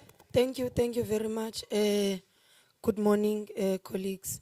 I have a few clarities and also follow-up clarities because I avoided seeking for clarity. Fortunately, colleagues Zamzez and Kosh. First clarity, now that you are saying, as in you are not responsible for zona mhlambi senzeka at a ground level. You find ubana a sample iye yafika nayibona nayi approve mhlambi be it substructure SRC because ezinye izinto azenziwa SRC substructure ne substructure be responsible for that, but us as custodian of imali zabo we inform them bana no order iphumile and then zibuyile court and so forth. Then liaise with student affairs, then bafike bachazele what is happening with requisition, whatever product or service yabo. Then ufumanisa uba they did approve the sample. Ibuya sample, ibuya ayiyo what they approved. At the same time, ndingathi distinctions eziyi-2. If a t-shirt has to be green, enye izoba green, enye ibe green kakhulu. Uyabo, ziba khona i-cases ezinjalo. Ufumanisa uba small kwabona abalingani bango small. Ufumanisa uba omnye small ungathi uthengwe Pep, omnye small uthengwe Shoprite, kanjalo kanjalo. Then again, I wanted to check a follow up kule aspect ubuthi bana there is a rotation of tenders or awarding of tenders. We've been in the system for quite some time. Maybe I was here in 2014. A service, freshers, was rendered by Ungane. In this rotation of tenders, next year I still see Ngane rendering this service. In what sense? Akasenguye Ungane Enterprise, saying Kid 98 Enterprise, but it's still Ungane as a face. It happens. Ufumanisa umuntu is having Mavis is having 5 companies. They are under me, but Walter Sululo, but still is administered by myself, and then another one, kanjalo. And to give clarity to the House, it's not giving justice to what you intend to do in your office, because it still goes around one and the same person. Benefit bonkabantu as you would desire, Nina. So there are instances as ilelo hlobo. I think colleagues is opinions in kosha minye imibuzo ibalekile. Thank you very much. Okay, thanks, thank you, Chair. I was not really sure if we can really ask questions in this session, but I'm not going to touch on what the Premier from Tara Campus has just said, because I think she has covered me in some of the questions I wanted clarity on. But I think it's also important to outline the fact that we like Sis Lazo outlined, because some of the things some of the steps in the procurement process, sourcing out of quotation and stuff, we do involve the student leadership and also the leadership of different substructures of the SRC in terms of when you have sent out a communication to procurement, you inform them, and also we don't actually copy them on the emails because we don't want to get into that space. But also when the quotations are back from procurement, we do call them in to say we have 3 quotations that have come through. Here are the prices. This is the cheapest one, and as per the requirement of procurement, we ought to take the cheapest one from the bidding that is there. But I think what is inconsistent is the fact that once an appointment has been made for a sending service provider to render that service, this issue of sending of samples is not consistent across all the campuses. You will be told that for them to send through the samples, you need a sending payment first, a commitment of payment first for those specific type of samples. I think that's where the problem is, the inconsistency of the application of the same policy across all the campuses. I think some that we maybe need to deal with. And also the issue of complaints that we have written as the unit to different procurement in our respective campuses, I think is well documented. But maybe it does not reach your office, but the complaints have written to our respective campuses. But also I want to request you to expand on the to be explicit, in fact, on the actual involvement of the student leadership as far as the procurement process is concerned. I've heard you saying if in actual fact it's their budget, they should be involved in some of these steps. I wanted to expand on that so that when we get to campuses and start this process of purchasing of this marketing material, we don't get into clash with our student leadership because a presentation was made for them, assuring them that they should actually be involved in this process. You need to expand on this so that when you get back to campuses, you don't go back and forth in them wanting to be involved in the process. Because I think the bone of contention here is that they do have some preferred suppliers they want to pay, to use to purchase these specific items. It might be suppliers that are used by their mother bodies. It can be suppliers that maybe they've gotten a T-shirt and a product from previously out of the borders of the universities. So also you need to expand on that so that when you get back to campuses, you don't get a clash with the student leadership wanting to dictate which service provider should render this service and that service. Thank you, Chair. Okay, next. Yes, thank you. My question is on sole suppliers. Then what happens if the sole supplier is the staff member or the student? Then what happens with procurement?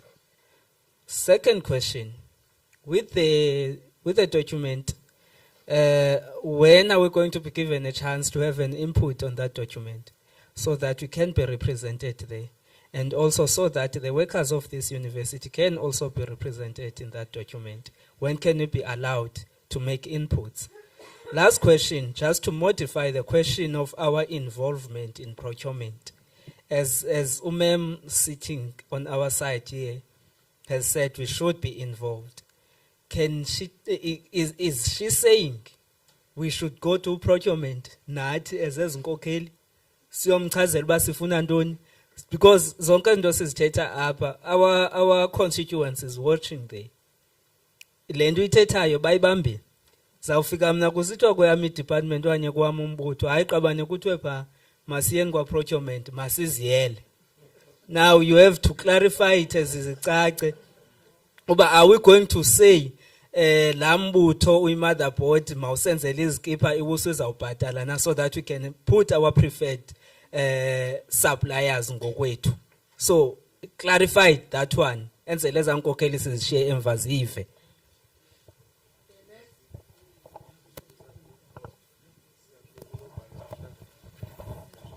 Thank you very much once again, ma'am. I have got a couple of questions. To be precise, one of those questions that I would ask Ilando samples. I just want to check ngobani aba responsible for ujonga samples because we're having a problem, especially at Buffalo City campus. CM maintenance or facilities yoti izitovu asisebenze res, then they procure izitovu ne-fridge zifike pha. When zifika, some of izitovu zifikayo they are not working. Ezinye ziwisa umbane. Then you ask yourself a question ba kanti le nto vele yathengwe game yaziwa apha ingakhange itestwe noba iyasebenza or itheni, because I want to believe xa uyothenga into i-appliances zombane there are senior technicians with campuses zonke ne-junior technicians. Those are the people that should be responsible for checking into ezinjalo ba when uyi-connecte embaneni le nto ayizotriphisa breaker or ayizukwenza ntoni or is it working. I just wanted to check who checks as under the samples. 2, I just want to understand the delays because it delays is in the procurement.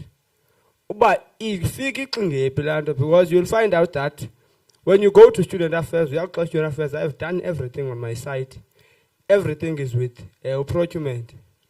Then you'll find out that procurement, you can't go to procurement, unfortunately, as a student lead. Procurement because you can't go there. Procurement, because our proximity to go there to India as a procurement. Again, dependela kulando ye service providers. Umem is speaking of a declaration. So when you speak of the sign a declaration, it to a staff or a student can render a service to the university upon signing a declaration. Who yes or no? Yes, yes you can appoint signing declaration or no.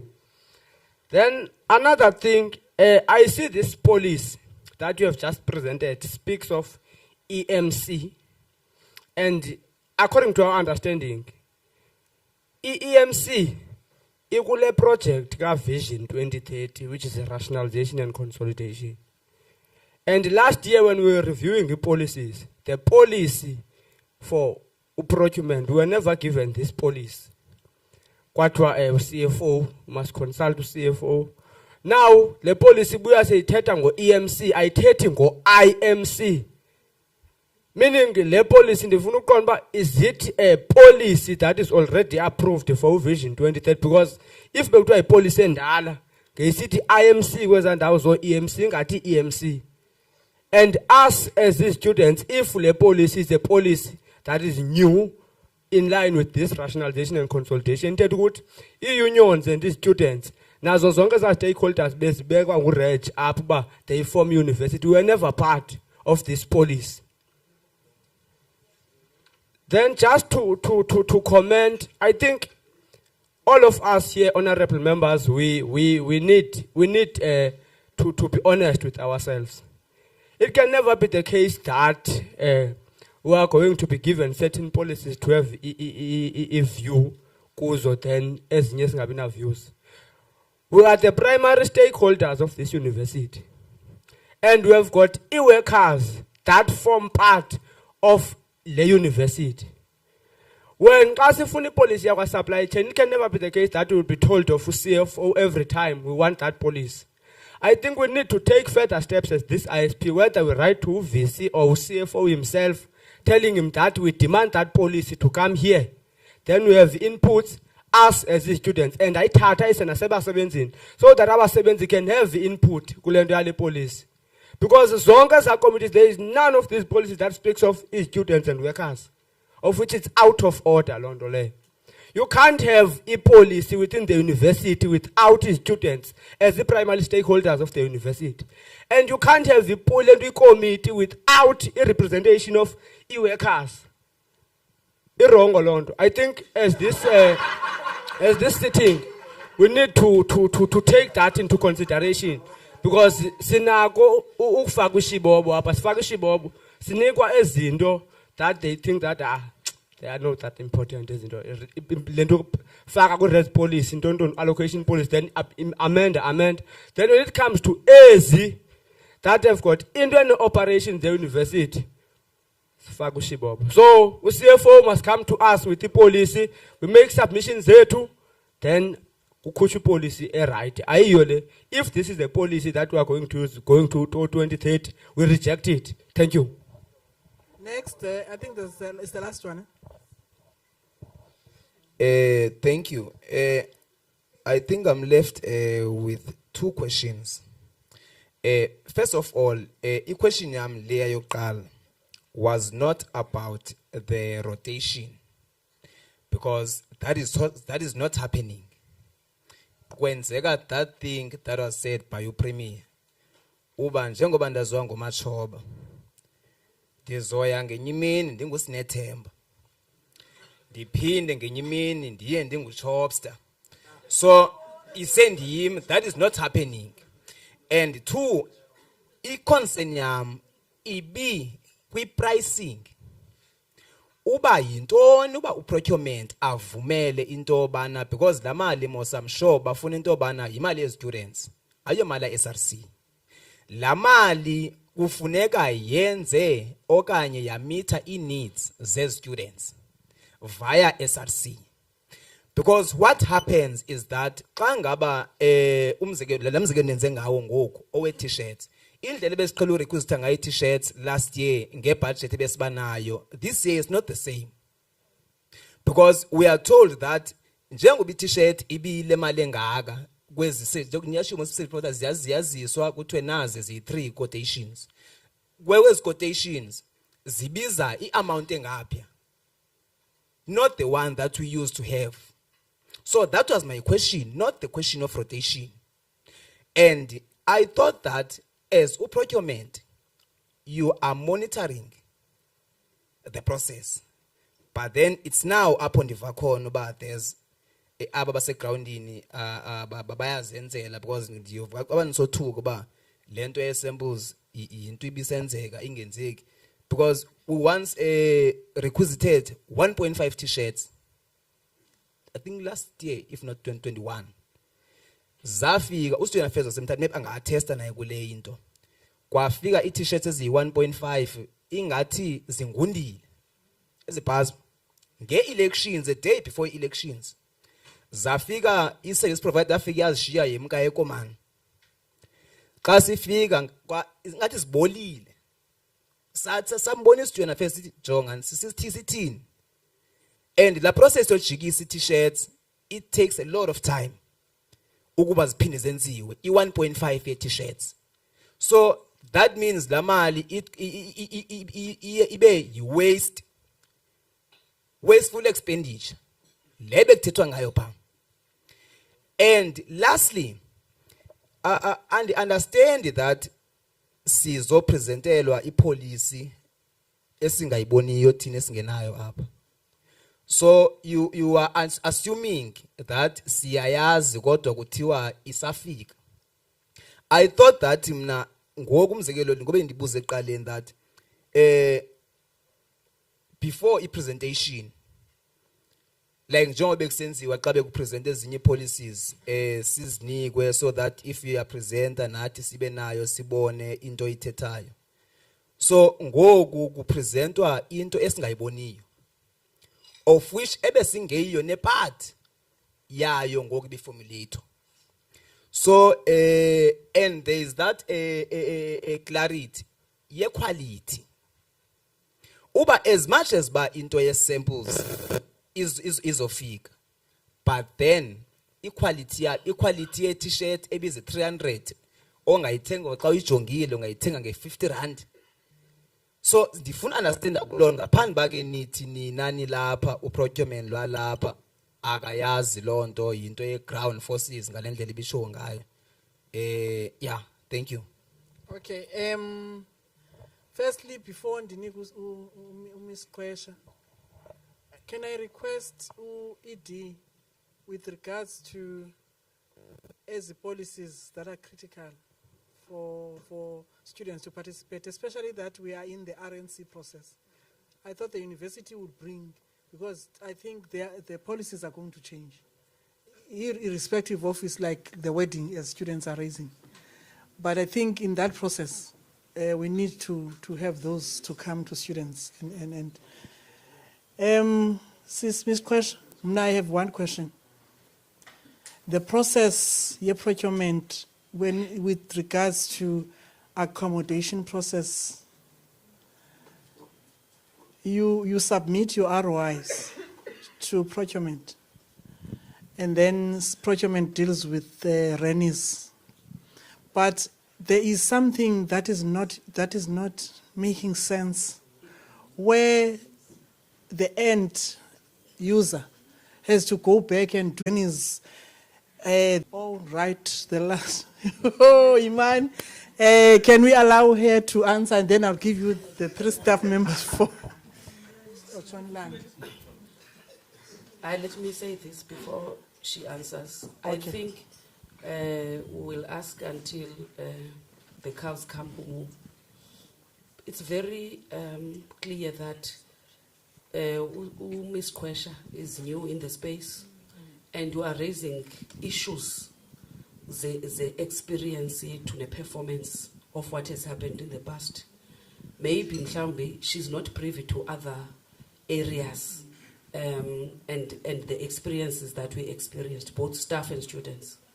And as I am listening, there's a policy, but within the policy, implementation is another issue.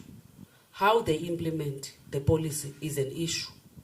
And now you are rightfully saying we are reviewing all policies because they must be aligned to the RNC. And we see that she is here institutional.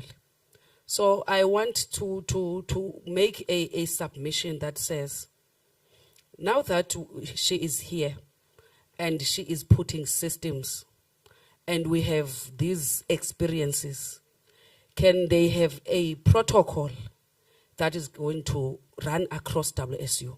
Because as we are sitting here, as a department, we have already done that. We have going right, vis-a-vis the policy that you have presented. We talked about service delivery. You were not here the past 2 days. You're not the only department, even ourselves, there were issues that were raised within our performance in servicing students. And we took note of those for improvement. So I would suggest the same, to say, is it happening in the Obana? We test a product. Is it happening when the product comes, there's a procurement person to verify? Singathetha until the next morning, ngezinto that are not happening. And I don't think it's fair on you as a person who just came in the space, because I saw Ms. Chebe trying to explain what has been happening, and it's within your domain. So you can respond to questions, but at the same time, you need to quickly, at a very high speed, standardize the way you work in procurement, such that we get the benefit of what is in the policy.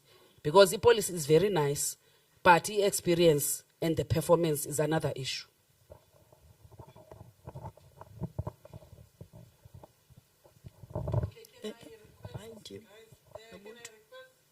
Because there is a problem at the reception, now they are panicking. They want their keys now. No, can I request, there's a speaker on the floor.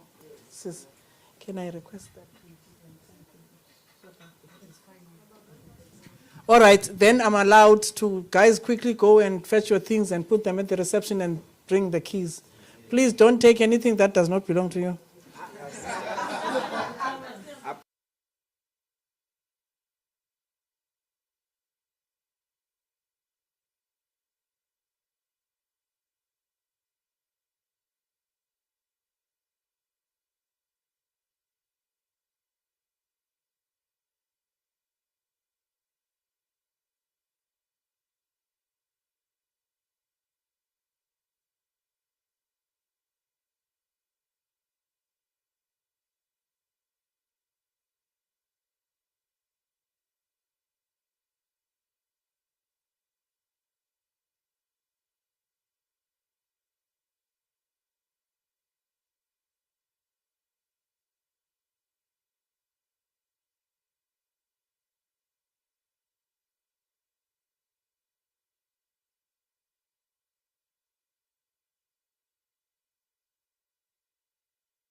Ma'am, can you start?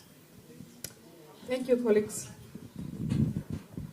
So the second round of questions.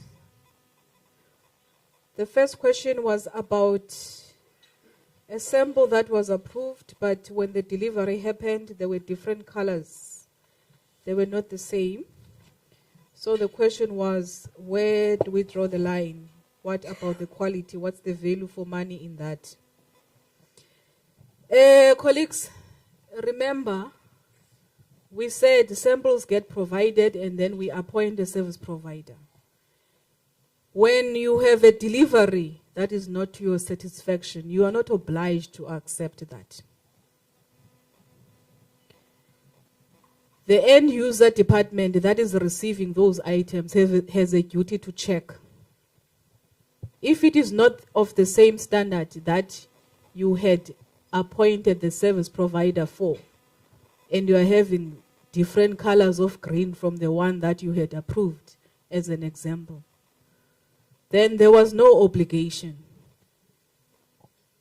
But if that is not instantly escalated to the service provider, then the service provider is not going to be aware, and they are going to send their invoice. And when that invoice gets processed and no indication of unsatisfaction had happened, then it becomes, we're going to have this situation where at the end of the day you were not happy. So it is important, colleagues, to actually check. The end user has got that responsibility, because remember, the delivery happened and it was sent to the department which had made the order, and then you have to check before accepting. And if the service provider had dropped and just drove to Komani, it is fine. But at the end of the day, to ensure that we get the value for money that we had ordered, based on the sample that was provided, the check has to be properly done and escalated to the service provider. The second question was about rotation from 2014. Well, 2014 was an example. So it was the same person or the same director, but a different company. Colleagues, many people, yes, it is true, they have various companies.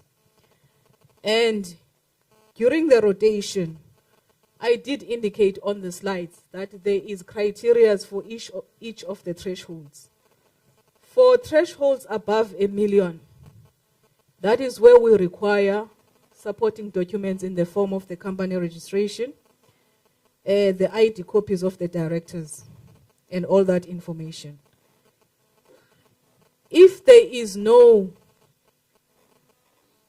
disqualified service provider in the name of, if ABC Limited, as an example, was previously awarded and they did the job well, yes, they would continue to be in the database. In the case where ABC Limited was performed not satisfactory and it was agreed to be removed from the database based on a criteria that needs to be followed before any removal, then they would not get the next job. In such cases, that is where then you would further on look at the directorship of such companies, because we are aware that one person may have more than one company or 5 of them. But in this specific case, in the rotation process, the current policy does not necessarily say you rotate the directors. We're rotating the suppliers in the database. So if the recommendation is that we further look into that, it's something that we can possibly take into account. Then the next question was about the application of the policy across the campuses, where we are seen as being inconsistent in the application. Some people were surprised that the samples that we receive, some may have been aware. This policy, colleagues, had a workshop where the various campuses. When I say various campuses, I mean specifically the deputy directors of finance were taken through the workshop. Even the previous policy, they participated in a workshop. The purpose for that is to apply consistency, colleagues, throughout. So it may not be possible for the institutional office to be at the campuses because remember I had indicated delegation of authority. Now that delegation of authority means the first step or at the right level, the DD or the executive in that unit would have confirmed compliance with the policy. Because remember, as management, we are expected to be the custodians and run with the policy. So if there is inconsistencies, it's not a matter of lack of knowledge because every relevant person had an opportunity to be workshopped on the policy. But highlighting such inconsistencies is important. It is something that we will then have to look into, especially regarding the new policy, to ensure that it does not repeat itself. And then the next question was on complaints written, which don't get to the institutional office. I think, colleagues, it would depend. It's possible that some complaints might not get to the institutional office if the procurement ended or its delegation ended at campus level. Because remember, above the DD or HOD, there's still the rector of the campus who would oversee some of the processes. So it's also very important to observe protocol and be able to understand the root cause, what the case may have been. So I do believe that each case may necessarily need to be considered in its own merits. But should then be a need that everything be escalated to institutional office, if that is the recommendation, it's something that perhaps the office can consider. And then we would have to see how we run with that. Sole suppliers, what happens if staff is a staff member or a student? Staff member or a student is a sole supplier. So I'll make an example with myself, colleagues. I recently joined the university, and when I was signing the paperwork as a new member of the institution, there was a declaration that I needed to do. Declaration that would indicate whether I'm a director of any institution that possibly does any business anywhere in the world. Now, as a staff member, all of us are expected to do such declaration. In the case of students and staff members, remember I had indicated that the legislation requires that we do not do business, but should we do business, we then are expected that we declare. So you are a sole supplier of this certain good or service. I did indicate that in the case of sole suppliers, there needs to be evidence in the form of the official communication from the main manufacturer indicating that you are the only distributor for that product. If you've got such a letter, it would be assessed. Then yes, you will be the only supplier in South Africa that can deliver that. We confirm that. And then we would give you the necessary paperwork for declaration. And then, in line with the policy, because you've done the declaration, we will then have to proceed with the service. That is what the policy requires, colleagues, because there are exceptions, and one of the exceptions is the sole supplier. When will we be given a chance to have an input in the policy? Colleagues, remember, I indicated from the start that I'm here to present the policy. and I was asked to share the policy, which I then indicated that I will escalate that to the CFO, who is the custodian of the policy. So I would not be able to respond where in the stage is the process of getting inputs from various stakeholders. So it means this is a question that I will also escalate further and be taken into account by the CFO. It's not something that I would be able to respond because I am not aware of where we are at. But all I can inform you is that, yes, this policy has not yet been approved. So I want to believe it's within the stages of getting those inputs which you so wish to put forward. Then the question was samples. There was a lot of question about samples. Who are responsible for assessing them? Stoves for residencies, they did not work. We bought them from Game. There were tripping switches and all. Okay, colleagues, it's the same as the delivery of the T-shirts. We are the end user. We've ordered the goods or the services. We are the ones that have a responsibility as the end user to assess the quality, that it is what we had ordered. And if that stove is causing the trip, was it the stove itself or was it the, I'm not an electrician, but I'm just making an example. Was it the stove or was it how it was installed, circuit breakers there? It should have been, those things, wiring, So such things would have to be assessed, but the end user department that was responsible for ordering those stoves would have been the one to assess that the stoves were of the right quality. Hence, then I indicated, colleagues, that it's always critical to raise a flag immediately with the service provider so that the service provider is not having an expectation of an invoice being paid, yet there are issues that were not raised to them.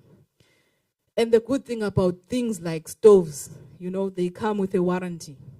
And also there's also that 7-day period of returning. So it's always critical to ensure that we jump instantly and test everything that is required. It wouldn't be SCM. It would entirely depend on the end user to ensure that the necessary escalations are done.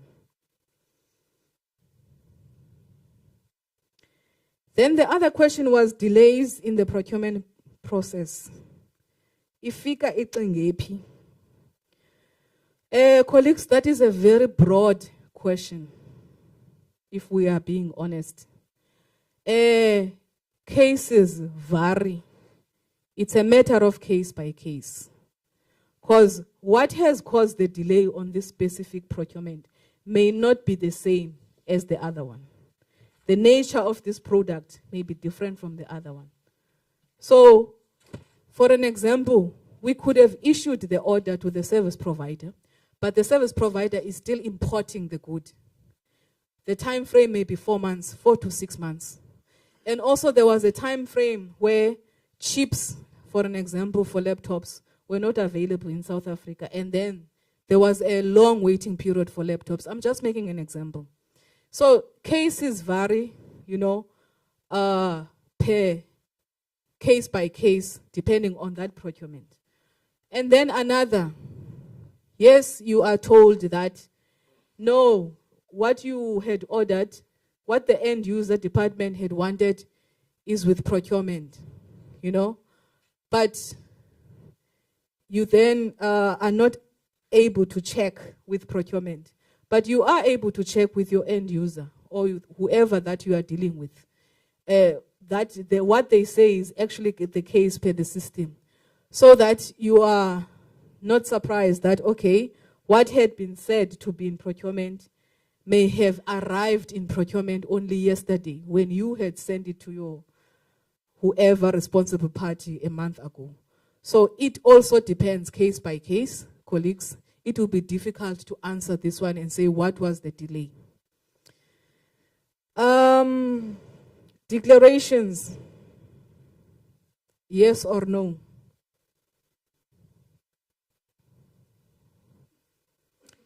That question, colleagues, as guided by the policy, The policy says no, except for. It is a law. So you do understand. The law makes provisos.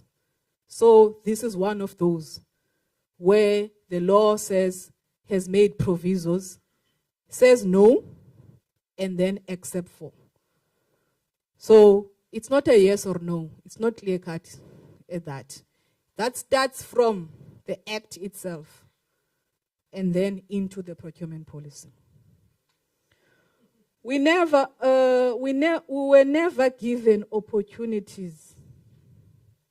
We were never given an opportunity to have an input in the policy, yet it's already approved. If it's a new policy, unions or students have not yet been consulted. Okay, colleagues, we are the primary stakeholders. Okay, that one I think is a repetition of the other one. I've already addressed that, colleagues, to say we don't know. I don't know at what stage we are at. The custodian of the policy is best suited to indicate, and the necessary communication will be done through the relevant parties. And then you'll get the feedback. And then this question says the prices are too much. This rotation, it's same person, different companies. The day before elections, they got T-shirts which were almost rotten.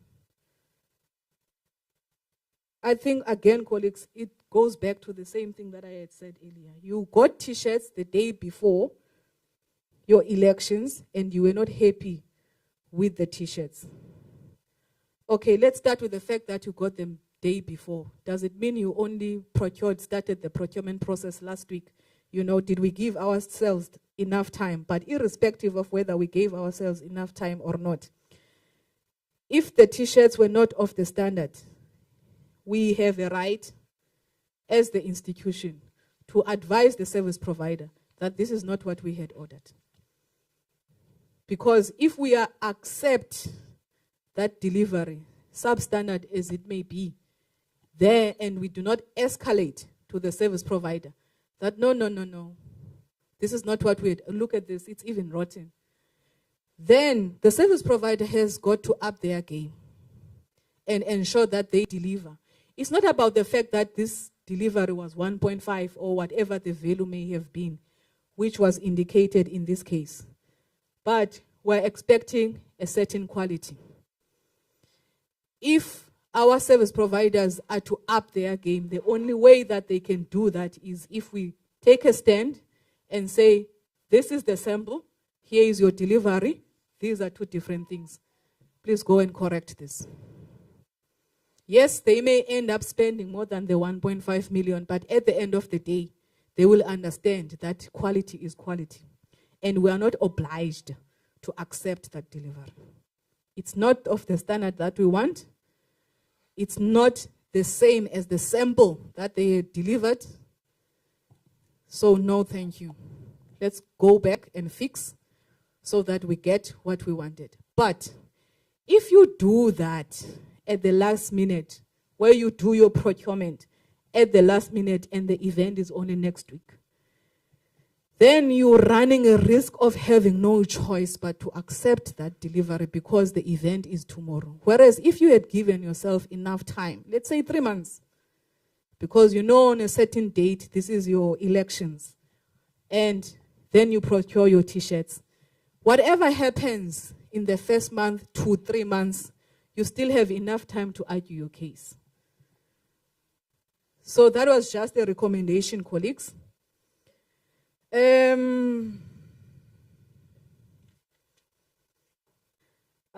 And then the process regarding RENIs. Why is it that the end user has to do procurement work? Who makes it a point to ensure that we get the vouchers? Okay. I believe in the forms that we use for applying for accommodation or travel or the logistics, there is the end user. You will please correct me, Lazola, if I'm wrong, indicated within the form. who would serve as also the contact person from the end user element. And that is to ensure that the middle person, who is SCM, does not necessarily cause any delays for the travel. And Renis would be able to send the information. Should it be sent to procurement, yes, procurement would still send it through to you. So getting the vouchers, yes, the vouchers may go to procurement or they may also go to the end user. But I think Ulazola can add more on this one to provide more clarity. And then the last question. Okay, the last question was not a question. To me, I feel like it was a comment where it was saying Ms. Kwesha may not have had privy to the issues. We must observe protocol. Systems are not integrated. In the past 2 days, issues were highlighted of service delivery. We need to standardize. Okay, colleagues, remember, the policy is the first stage, right? And the policy then gets accompanied by standard operating procedures. So the policy becomes the Bible, but the how, whom, when will be within the SOP, but it will not be contrary to the policy. And that too would be shared and workshopped with the campuses, so that then there is uniformity. This is a pending policy, if I may call it, that had already been done for this existing policy, the one that we're working on today. And this one is still to be approved. Thank you.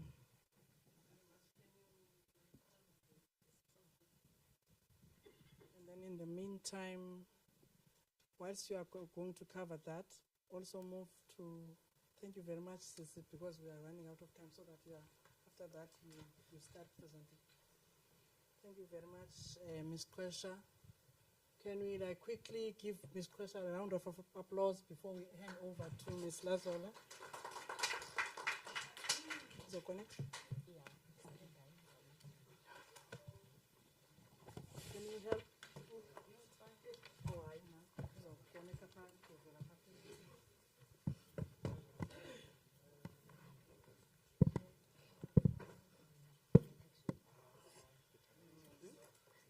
I'll use that. Okay, guys, I know that you have burning questions that we can be here until 5. We'll find a space. I think Usisiki promised us that we'll find a space where we'll engage on some of the issues, because really we want to be comfortable in our spaces when we deal with procurement issues. Procurement case is always burning. We understand that, but whilst Ms. Kwesha esekhona, ngamsala nje ecaleni lento ungayiqondiyo uyibuze, and then she continue. But nalena is a burning issue. We understand that. That is why we requested them to come. Okay, can I hand over to Ms. Lazola Cebe? Thank you. Okay, let me speak about this last comment that was made. Sorry, now I'm a bit distracted. Sorry, please remind me quickly. It was, okay, follow-ups. The difficulty in answering the question is that we need to be factual with addressing it. So there are 2 ways in which people are procuring travel. I'm going to say procuring travel. And the first one is their request has gone through to procurement as an email that simply says, I, Lazola, would like to get accommodation for these dates at this place. And that's a simple request from procurement. And then procurement from then on starts from sourcing the quotes, providing the quotes, and does the rest of the process. However, there is also what is currently happening in large volumes across the institution, where administrators and secretaries are they themselves requesting quotations, and thereafter they go to procurement and say, here are my quotes. and then, or they generate an RY immediately, and then they expect that the order is issued. In that instance, that procurement never started from the offices of procurement. They simply facilitated the issue of the order, which you can use, therefore, to follow up on your transaction. If you had initiated your own travel, it's very difficult in any situation to get in on the tail end of a transaction and want to run the show, if I can put it that way. Whereas when procurement has started the process, it becomes a full-on responsibility to ensure that the vouchers are there with you as the traveler. So for a better comfort over your travel arrangements, it is better to rather go through to procurement with your simple request and let them run the entire process, so then it becomes on their heads and shoulders whether or not your travel has been done. That is then that response. Not sure what the circumstances are around the question. I think it has finally come to my segment, and I won't be long. And I don't think you were very much interested in seeing me here today, were you? You are more or less interested in Unuzinhle and the SCM policy. Before I begin, though, I do want to encourage something. I think, having sat here listening to everyone here today, there's quite a lot of valuable inputs that you do bring on various matters. And for me, I've recorded some of those things, and I think they'll help us in these SOPs that Uzinhle is speaking on. You might feel a certain level of discouragement in some of the responses because they're not to your liking. But some of the issues you raise are things that we can't address now and we can't fix at this point in time. But they are inputs towards how we are going to operate going forward. So thank you for those, regardless. My side, you'll see I deal a lot with policies, I deal a lot with the implementations thereof, and that's my area of focus, I think, within the finance area. I work very closely with all policies, including the SCM, so that's why Uzinhle can even leverage off some of the things that we always speak together on some of the matters. I'm here to present on the fees policy, the collections policy, and the bursary policy. And these are summaries for me. And the policies I've been advised have been circulated for these particular ones. And the fees policy, I think, as I started yesterday with my presentation, it's a policy which outlines how we intend on, or what comprises all of the fees that are charged within the university. Some of them, there's a general area on the registration fees and other fees that are not simply made of tuition or residences. There's an area or there's a section within the policy that deals with what is taken into account when you consider your tuition fees, what is taken into account when you consider the residence fees. But of particular note, this is not a new policy. Two of these policies are new. Two of these policies are in existence and are being revised, and only one of them is new. The fees policy is the policy that is being revised. So the only changes therein are the MIP. It's been taken out from this policy. It's more of the minimum initial payment is not a fee. It is a payment towards the fees. And therefore, it is misplaced when it sits in this policy. And then also the discounting forms of funding. The new policy that I'm bringing forward today is the undergraduate bursary and scholarship policy. Therefore, the discounts in fees, and that's just a summary, discounts in fees is covered there. Those were the items that would say that if you were doing well academically, these are the fees that pertain to you if you're a new student, etc. So again, because there's a new policy around bursaries and scholarships, that's been taken out and put into the correct policy. Then the last thing that has been changed within this policy are the special cases. Special cases, as you know, it's been a practice for some years now, but it's not considered as a matter on determining fees, but rather a collections policy matter. And therefore, it's been taken out of this policy and included in the collections policy. That's the simple change. You'll see the policies are not very long, but yes, these are the only changes to this policy. The collections policy. The previous policy rather focused mainly on the crediting or the cancellation credits and the payment arrangements. But I mean, that's not all that is taken into account when we deal with our policies in terms of collections. You know that for some time we've sat with special cases at campus level. There's been quite a lot of processes that have been implemented within the university on the recovery of debt. I'm not sure how I can cover that collections of debt question, but as you know, our debt is extremely high. I don't know if you've noticed, but in the last 3 or so years, NSFAS is not talking about historic debt repayments. And therefore, we need to have quite a big focus as the university as well in terms of recovery of our student debt. The collections not only speak about registered students, it's any student debt that we have in the university. We are currently sitting at 1.3 billion of outstanding debt, which is linked to registered and unregistered students. So you can imagine that there's going to be quite a big focus around recovering the costs of tuition and residences. The new policy, therefore, now includes a clarification on collections based on grouping. We've issued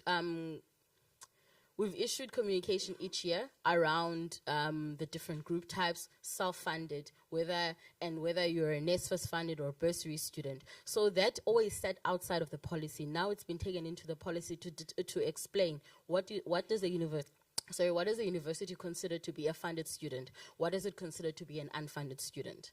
And obviously the normal also around the international students.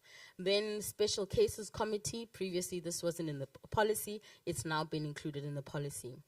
The practice is in place. That's exactly what I was talking about. We've had some learnings over the last 3 or 4 years around the changes with NSFAS that they bring in, but also a lot around how the university has interacted with the SRCs in terms of determining how the processes around collections will be in special cases, etc. So all of those things that we used to previously issue out as communication each year, we've taken into account and included them as part of our policy. After all, after 3 years of doing the same thing, I think it's best to say it's no longer just a practice, it becomes our policy. So it's now included here. And then also payment agreements and consequences of failure. We've always had this in the policy, but it's still there. And I just wanted to highlight that one because I think it's just a bit different from the previous ones. We've always said that failure to pay your fees has these consequences. That's in the policy now. Collection of overdue debt as well. How overdue debt is going to be collected. And that's in the policy. And then the last one is unrecoverable amounts. What is an amount that is considered unrecoverable? This one is actually coming from 2 positions. One from our audits in terms of what are we doing about debt we consider to be irrecoverable. We should be writing it off, but we never had a process or a policy around the write-off of debts. We have policies around the write-off of assets, but not around our outstanding debt. And also from a council perspective, they wanted us to include that in terms of if this is a recurring matter within our audits, where are you putting it into your policies? So that's the irrecoverable debt portion.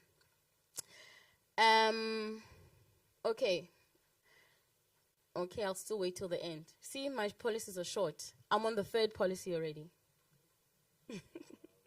Any questions? No. I told you they're very short policies. Okay, so the final policy this is a new policy. We've never had this in place. And this stems from a lot of, I think, outcries from SRCs. Outcries, obviously, from students, and then outcries also from our council in terms of what is the university doing around funding for students. And the same comes from students as well. I think in past years, this has always come through. So this policy is called the undergraduate bursary or scholarship policy. And it deals with funding. It applies to every form of funding or financial assistance provided by or through the university. So this policy is not talking about the fundings that are maybe the students come into the university with. But we often have CETAs that will say that, and I know some students have been affected by this or that have benefited from this in the past, where a CETA will say, I've got 5 million, I'd like a list of students who are doing law, and we are going to pay for their debt. Those kind of fundings, we never had any policies or processes around how we are managing that kind of funding. And also we've got a couple of staff members who go out and will find funding for students. And again, there's no policy that has governed how that funding will be addressed, or rather managed to the university. So the goal of this policy is to ensure equitable access to higher education, that is to therefore afford students an opportunity to study, promoting and rewarding academic excellence. We've got students that are doing well, and this policy takes academic excellence into play, but that's the next step. And it facilitates efficient management of financial awards. The policy states that funding will be provided on a first-come, first-served basis. Every time we issue out communication for students to bring in the information, we expect it to come to us. If it doesn't come to us, you come and we needed 200 students, and you had the 205th one. Unfortunately, that's how the process is going to go. First come, first served. The second thing is it takes academic merit into account. So if you are actually performing, your name is going to go higher in the list. And that is simply, again, the goal of the policy, to promote and reward academic excellence as well. Then we come to responsibilities. I think the first responsibility I've stated, if we issue communication and we say we need information, please come forward with your information. Otherwise, we aren't able to share it. Remember, there's things like POPIA now, where we need approval from you or consent to share information with funders. And therefore, if we send that kind of a request out, it needs to come to us. We need to be provided with truthful and accurate information. Funders actually have access to finding out whether or not the information you provided is true. So please, at all times, honesty and integrity above everything else. And then the responsibilities of the university. We are going to ensure that the process is fair and sufficient. I think our financial aid officers have done their very best in the past to ensure that they submit all information to funders as per the request of the funders, but over and above that, in the time that is required, that the funder requires it. And therefore, in order for us to ensure that we are able to do that, we need prompt responses from students. And then the correct rules, requirements, and conditions to be applied or applied correctly. Like I said, we ensure at all times that if they want 300, these are their parameters. We do a whole lot of checks to ensure that we're providing that information. But that's our responsibility and our promise that we'll continue to do so. And then regular and accurate reporting is provided to funders in line with their requirements. The policy is new, and I have shared it. I'm not expecting that at this point you'll have lots to input on. But the reason it's shared is, my understanding is, you'll probably still go consult with your with the student body, your constituency, I think that's what you call it. So if you come with comments and you feel that there's areas in the policy that we need to build on, of course, that's true, we need that. So this is the first consultation. If maybe any inputs can be, I'll take any now, of course, but if you got any further ones, if they can be channeled through the Office of Student Affairs. These are policies that have been in place. We've taken much consideration around what you've brought to us in the past, but if there's any holes or anything that you feel is left out, we still want those comments. I can't promise that everything you bring in will be included there, but we do need to consult with yourselves with regards to how you are with the policies themselves. Okay, questions? I'll start in the middle. I think that's the first time that went up. Oh, okay. Nkosi kakhulu. Mna, I have two questions. Postgraduate students have been receiving calls from the university, being asked in yokuba bawabhatala nini amatyala. Now my question comes in this way. When you are doing those calls, do you check in yoba this one is useku system university usafunda and this one ebefunda through NSFAS, so niyamfonela ngonimbuzo ba ityalo libhatala nini, and then niyayijonga nayo ba ebefunda ngo NSFAS throughout and useku system yesikolo, and then do you check into yokuba abanye basenezitificates zabo ezisepha esikolweni but you are calling them, asking them into yoba matyala bawabhatala nini. Do you know into yoba they are struggling to get jobs phaa ngaphandle because the certificates zabo hleli phaa esikolweni? Mandigqithe ndiye kumbuzo wesibini. There are Okay, cases sorry, whereby before you go, are you sure we're talking about postgrads or we're just talking about anyone? postgraduates, the first question. Okay. Okay. Okay, the second question. Okay, we'll find out in Yoba. I was funded undergraduate, as an undergraduate, throughout doing a course maybe 4 years or 3 years, and I've graduated in record time. But when I'm supposed to receive my certificate, we'll find out about money with 2,000, 3,000, 5,000. And you will find it throughout, and NSFAS was paying. So sube kwenzeke into nezi charges zivelaphi. And umzekelo mna zange ndagula, zange ndabantu mhlambi even noba bendike ndagula, but NSFAS is paying for everything. So ezi charges zezinye ziye zisuke phi? Inkosi kakhulu. Next.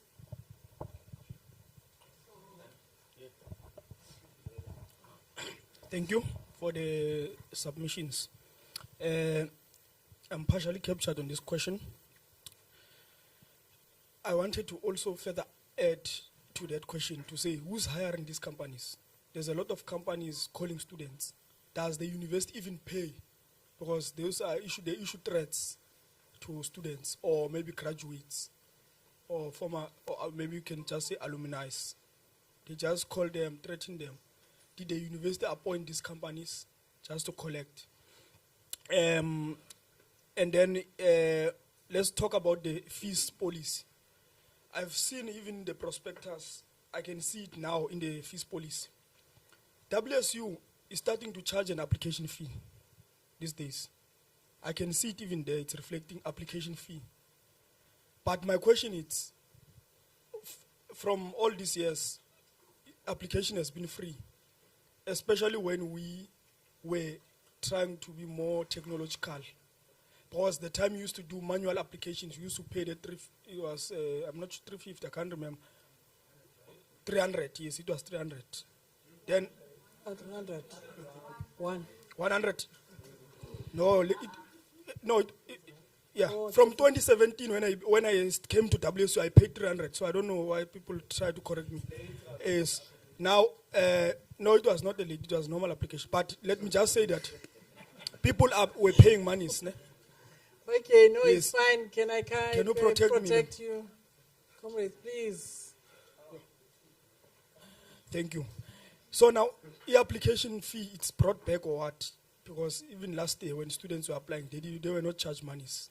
Or maybe it's just a recommendation trying to consider that we should start to charge even online applications. They must pay. Because I can see some people, they said they're expected to pay, even currently. And then on this issue, collection of debt, the second presentation, I find it very puzzling whereby a student can go to special cases this year and then sign an AOT just to say I cannot pay, I cannot afford to pay. Then later on, maybe you can say the student can write there to say, I'm going to pay through installments. Maybe I can pay 1,000 up until. Then comes the end of the year. There is a proposal to say, no, the results must be withheld. That is a potential to say, no, this person was not funded. Maybe this person now is passed, but want to take the results, maybe apply for a bursary or something. Because most students who go to special cases, there's no hope for them that they will ever be funded again, especially those who are almost in their exit point. You see, some of them, they go to special cases because they are on the N+ rule. So obviously, if you're in an N+ rule, that simply means that you cannot be funded again. But the results can be withheld, maybe to say you are owing the university. That was the issue considered, to say this person, because those are just preliminary results. It's not to say maybe give this person a certificate because they are owing. But the person, they will go to advanced diploma. They are doing final year, completing the undergraduate course. then they want to go to advanced diploma. They had a debt, they registered through special cases. But now the issue is that the results are withheld. And you know very well that advanced diploma courses, they are not funded. The person cannot even apply for a bursary. Where can we have exceptional circumstances whereby the results must not, in fact, according to me, I was going to say the results must not be withheld for whatever reasons, because the very same person, WSU is attracting the poorest of the poor. This policy is there in UG, I can assure you, because of there is some petty bourgeoisie and there's some middle class being integrated in the system, and you also have the missing middle.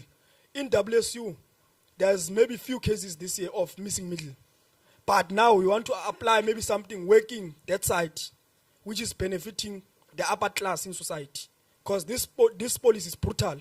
That means next year many students will not be able to register simply because they would have not paid, and those results will also be withheld.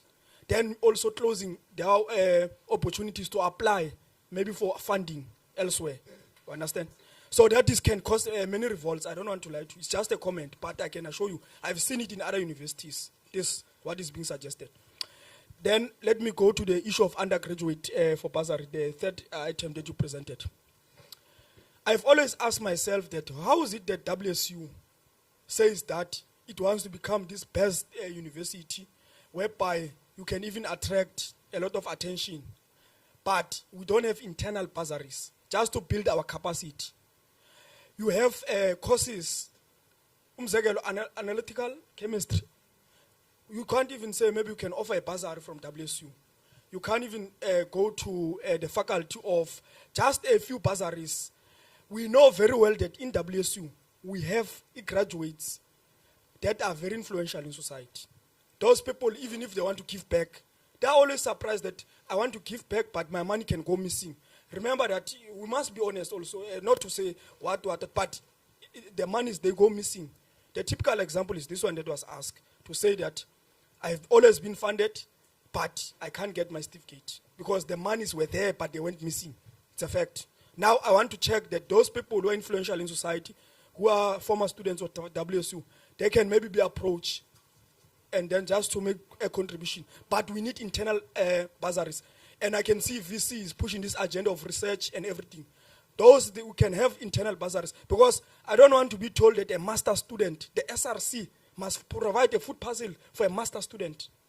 It's not happening in other universities. Masters are, the bursaries internally are provided for masters. But you will say they must come.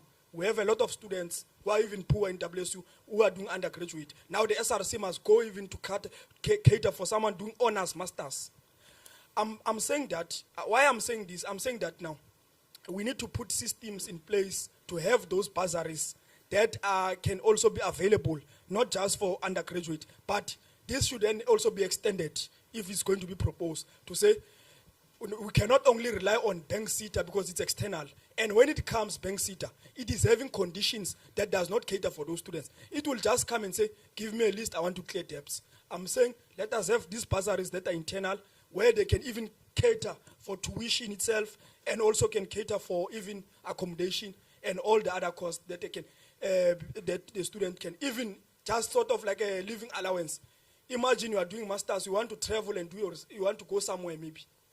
But maybe you go to the library NMD, the information is not enough, it's not sufficient. Maybe you want to go to Johannesburg. There's no support. But we can say WSU is producing graduates. We need to move with times. If we are saying we want to make a technically infused university and what's striving for academic excellence. So that is something that should be considered at this point. Thank you. Okay, who's next? Yeah, thank you kakhulu. Yeah, clarity zam nje zimbalwa because enye sendicaptured yiyo le issue ye calls because nam ndigqiba receive call ngoku kufuna imali but andinayo. Then my second clarity ile ndawo ye MIP inyuka nyaka nonyaka. I-problem lanto because we always asked by students into kokuba why always kuthiwa imali inyukile registration. So izinto ezinjalo we want to know into yoba kwenzeka kanjani. Then okwesibini I want to know into yokuba why that 299 year special cases ingade inyuswe because students every time, even this year, kune students as lose a funding through NSFAS. NSFAS uthi funding yabo ayizuba, and by next year abantwana bazobe sigcwele kwilanto kwi-special cases. So ezo zinto as that 299 why enga increase. Then okwesibini, if students zimhlawumbi cleared by through special cases, then now there's that 10%. I was a victim of 10% now because I was cleared by special cases, but ndandingakwazi uregister because of 10%. So why as office yapha ye committee freeze that 10%? So it is clarities zam as. Thank you. Okay, the next one. Thank you very much. DD or SD, I don't know. You are SDP, I think. Thank you very much, Senior SDP. I just want to start Kulando MIP. I just want to commend Kulando MIP because we are having a crisis here. Enkulu futhi, especially uqala ngonyaka. One, I want the finance department xa be draft as policy bake bayiconsider SRC. Please. Why am I saying this? January, we are always having problems the management engafuna uhlala SRC simply because they are saying SRC yethu ayikho registered.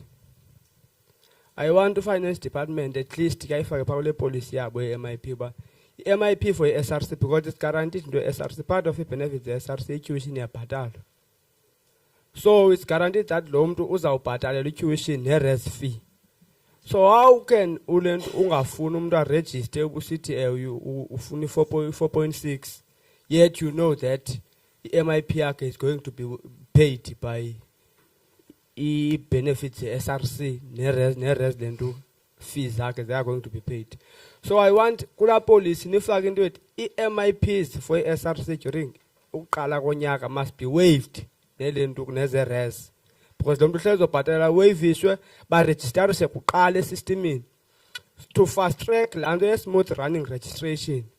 Because once you start by saying you won't entertain SRC simply because it's not registered, then you are inviting us estratweni ngosisi community member.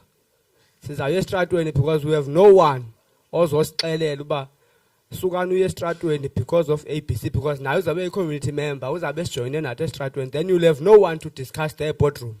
Nizabona kusitsha institution ngezinto ebefanele uba niziprevente nje from the onset. Two, siye kulanto ye debt collection. I don't know noba senizi-appointile ezi company seziqhuba noba kwenzeka ntoni. Some other day I was at Eskom House ecampusini. Kwafika student phaya sinibona nxiba iskipa sombutho omkhulu.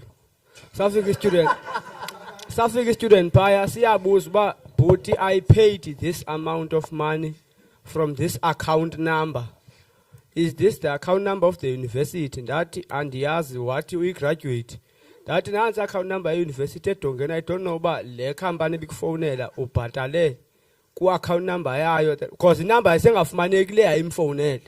So I want you to also take note of ezo zinto uba kule collection niyenzayo bakhona naba opportunistic abancedisayo collecteni imali from us. We don't know database ne-numbers zethu abazifumana phi as i-graduates at the university.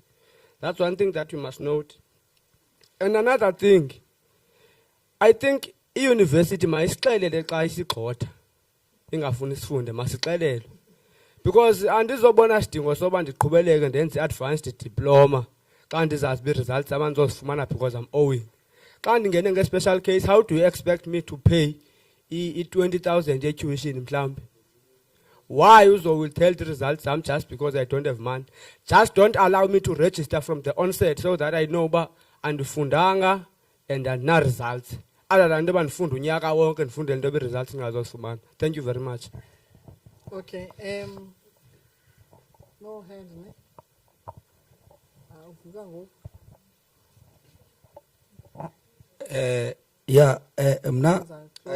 I just wanted to comment. You see, one thing that the university needs to do, especially in terms of the MIP, I still remember there was this MIP waiver that was introduced, and we also submitted it again. I'm happy that you presented the thing regarding MIP. Can the university please consider an MIP waiver? I know each and every year, 21, it's really MIP waiver. Can it please be considered? And again, just to move, we are having students who are being called. And one thing that we won't tolerate, I want it to be clear, one thing that we won't tolerate, it's having students who are being robbed at the expense of the university. But I tell you, Malizabo, because of external, debt collectors that we don't know. A student, how can the university take a student to some sort of, and doesn't credit bureau at all? That does not make sense. Meanwhile, clearly a certificate sake, then that does not make sense. It's something that I wanted to bring, so that maybe if ever Nina Lutlesha need discuss as a unit, you should take that into consideration. Thank you. I want to thank you very much, Sihlalo session. Noma ndiqala 30 seconds abaninzi kakhulu for him. 30 seconds abaninzi.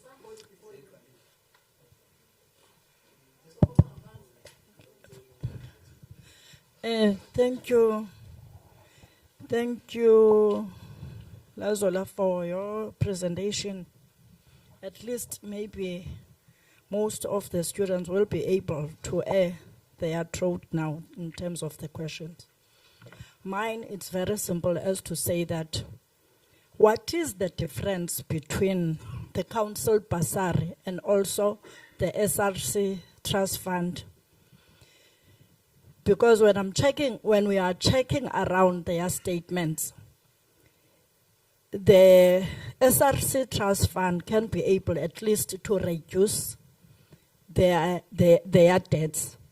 But when we are looking around the council bursary, there's no difference, because it seems as if when that student is coming back the following year, when we are looking around his or her statement, there's no deductions that were made by the council bursary. I just want to check, does that only give them to access the system, or maybe there's something else that you can be able to do for that, so that their accounts are not going to increase? Thank you. Sorry, can I ask, when you're talking about the council bursary, are you talking about the through special cases? Yes. Okay. And then the SRC, when they actually move money from their budgets? Okay.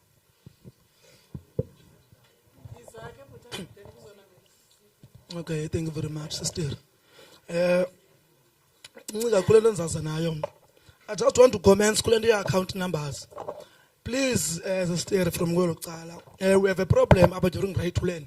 This scholar says confused, but we're having two accounts. And the Peter Namland, go back your account, I think you have fees, or registration, and then you go back on your account, I think you have transcripts. Or yeah, can you please? I need to banish the university account day one. Unlike the big account Z2, because by confusion during Gulando's right to go January. Umdana patale transcript can't find register. This is a advanced diplomas. Even today, and understand why advanced diploma are found. Because what is it? Because, for example, by CPU team, by Caterishell Abanduana, by Neguzinjuba. So please, advanced diplomas, degree to last but not least, the in charge of phone Laban, but kind of phone Laban, 65,000. Design for man, I believe Kuwait, the Kucho, Kuwait, the Kucho doesn't Salaguyo, and in Amali, I'm unemployed. They phone up 65,000. Thank you. Each one. Oh, thank you, Ms. Kabaza. My question is direct to you, Sis Lazola. When you started your presentation, you talk of quotation, associating quotation direct from the hotel, if I may say, or through the procurement processes. But my question is, even if you can request accommodation from procurement, they will send you a quote, let's say, for 450,000. Then you process an RY. When you are waiting for your order, they will tell you the same quote they send it to you, you must send it back to you for approval. How does that work? The same procurement who sent you a quote of 450,000 will tell me to resend the quote to you for approval, or Mr. Songwev. And then you have to wait for about a week or 4 days. 4 days to a week for one quotation. Thank you.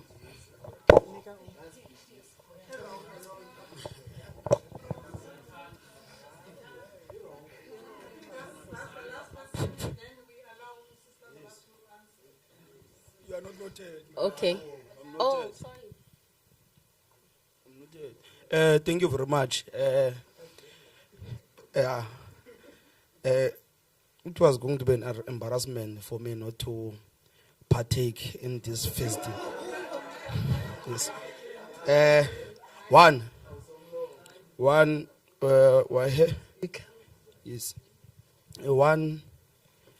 I'm having a problem with the increment of fees, the increasing of fees each and every year. It's remain problematic because some of us will remain socialist and also the Pan-Africanist in approach, because we strive for socialist education each and every time. Because another thing, the free education. In the question of increasing of fees, my problem is that you increase fees this year, but the education quality that you give to students, it remains the same. And also the conditions, even the infrastructure, the special lecture halls, even the books at the library are not there. But you keep on increasing and keep on selling this education to students with big monies. We were supposed to do an assignment before we close for recess or going to exams. We didn't find the book. So we tenga online. Even though books are equal. That's the problem in the fees on my own side. Yes, I'm going to align myself again with the latter speakers that seeks to reject these debt collectors. Or you rather have an office as finance, see as Mr. Bani or Ngubani, who's dealing with those phone calls, sending those messages. Because what is happening is not phone calls alone. Each and every time, the SMSs, this is from different numbers. And even the account within those SMSs are not the same. We're quite confused on what is happening. We're rejecting that thing. Because we're going to revolt and stuff. But that thing, we don't want that. Rather appoint someone as finance so tilshana naye. Because ngomak tilshana nezinto ekade process yemali to ukhona procurement ukhona umuntu wazi kuyiland because imali ebonakalayo. Ngetheni lena ezoqashelwa abantu ngapha nangapha abazokoleka imali in a sense of students. Number enye into endifuna ukuyithetha because lena yokuthi if you are owing at the university, you struggle to receive your marks. I find it bogus on that form. That's what I can say. Because students see with special cases. And the mhlambe esinye sisa undergrad sibe sino NSFAS. NSFAS kwenzeke izinto abantwana babene icharge kakhulu i-tuition yomntwana. Then NSFAS ubhatale kancinci. Because can you imagine now, some student sisalelwe imali engenhla ukuba mas university maybe 700. Frustrated, one must apply maybe for advance to another institution because the university keeps on maybe it keeps in advanced diplomas. CPUT or wherever university within the country. There are also courses that they don't have their advanced diplomas. I was the victim of the situation. I was doing fashion. There's no advanced development WSU. I was going to another university. On that motion, then the student doesn't have a money.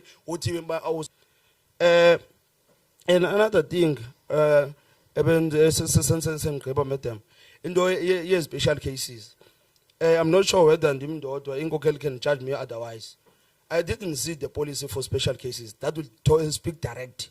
As you as what is a reviewer.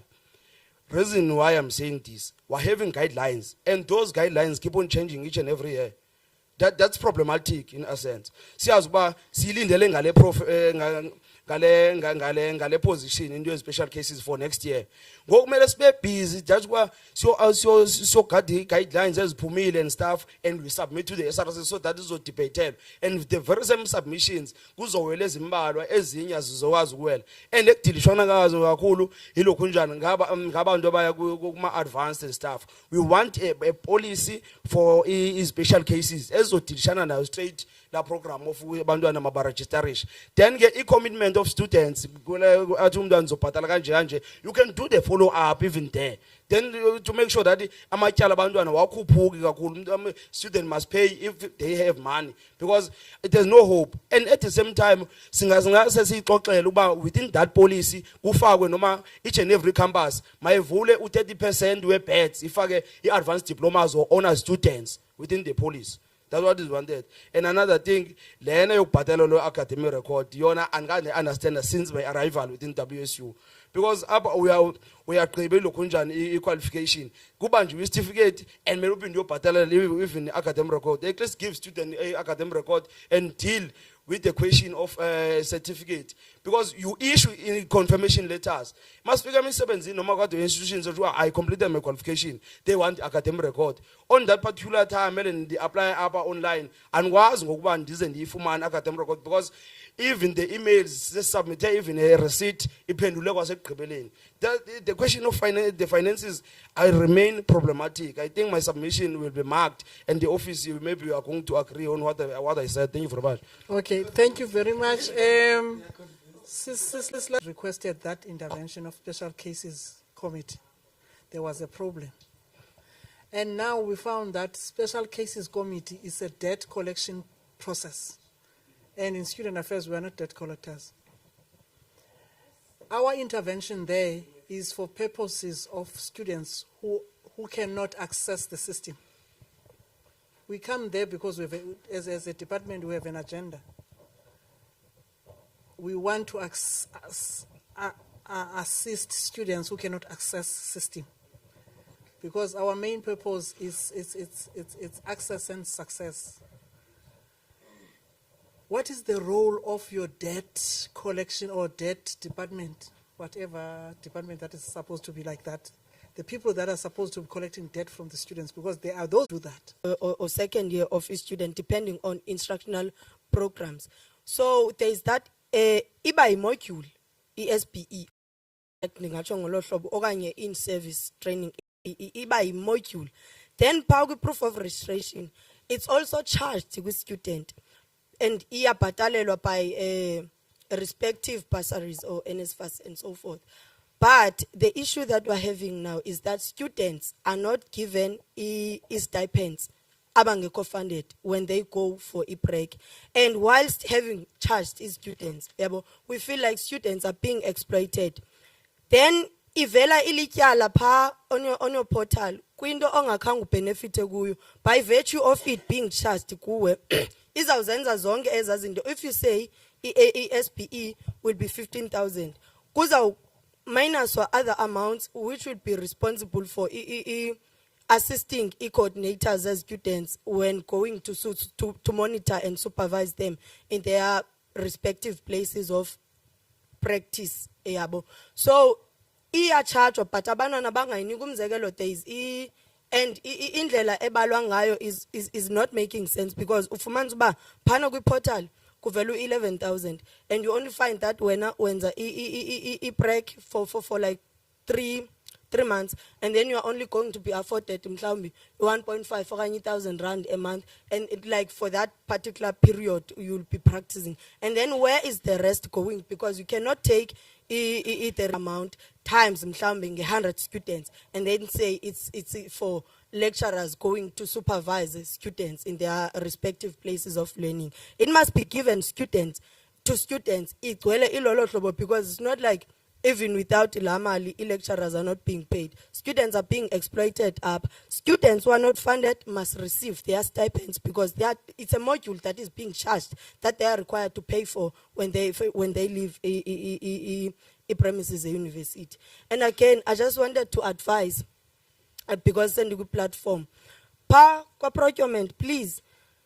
We must also do a background. I cannot just say because I'm a business person, this we market a range mhlambi within a certain amount. Then not just because I'm a business person, this I'll figure mhlambi 100 rand. Then we market 50 rand. We must also check even these things of VAT, procurement. We must also have measures there, not to say just because when you are sort of cheapest kwababantu who bidded for a tender, then noba uti ipen 100 rand, yet we market itengiswa 20 rand. We must, the service providers must put VAT for services that they are. If uti printing yako 200, yet printing 50 rand stratun, we must check those dynamics so that singer exploited because the Kubelen Abanoba exploited students, and yet in our here for students, nothing else. Thank you.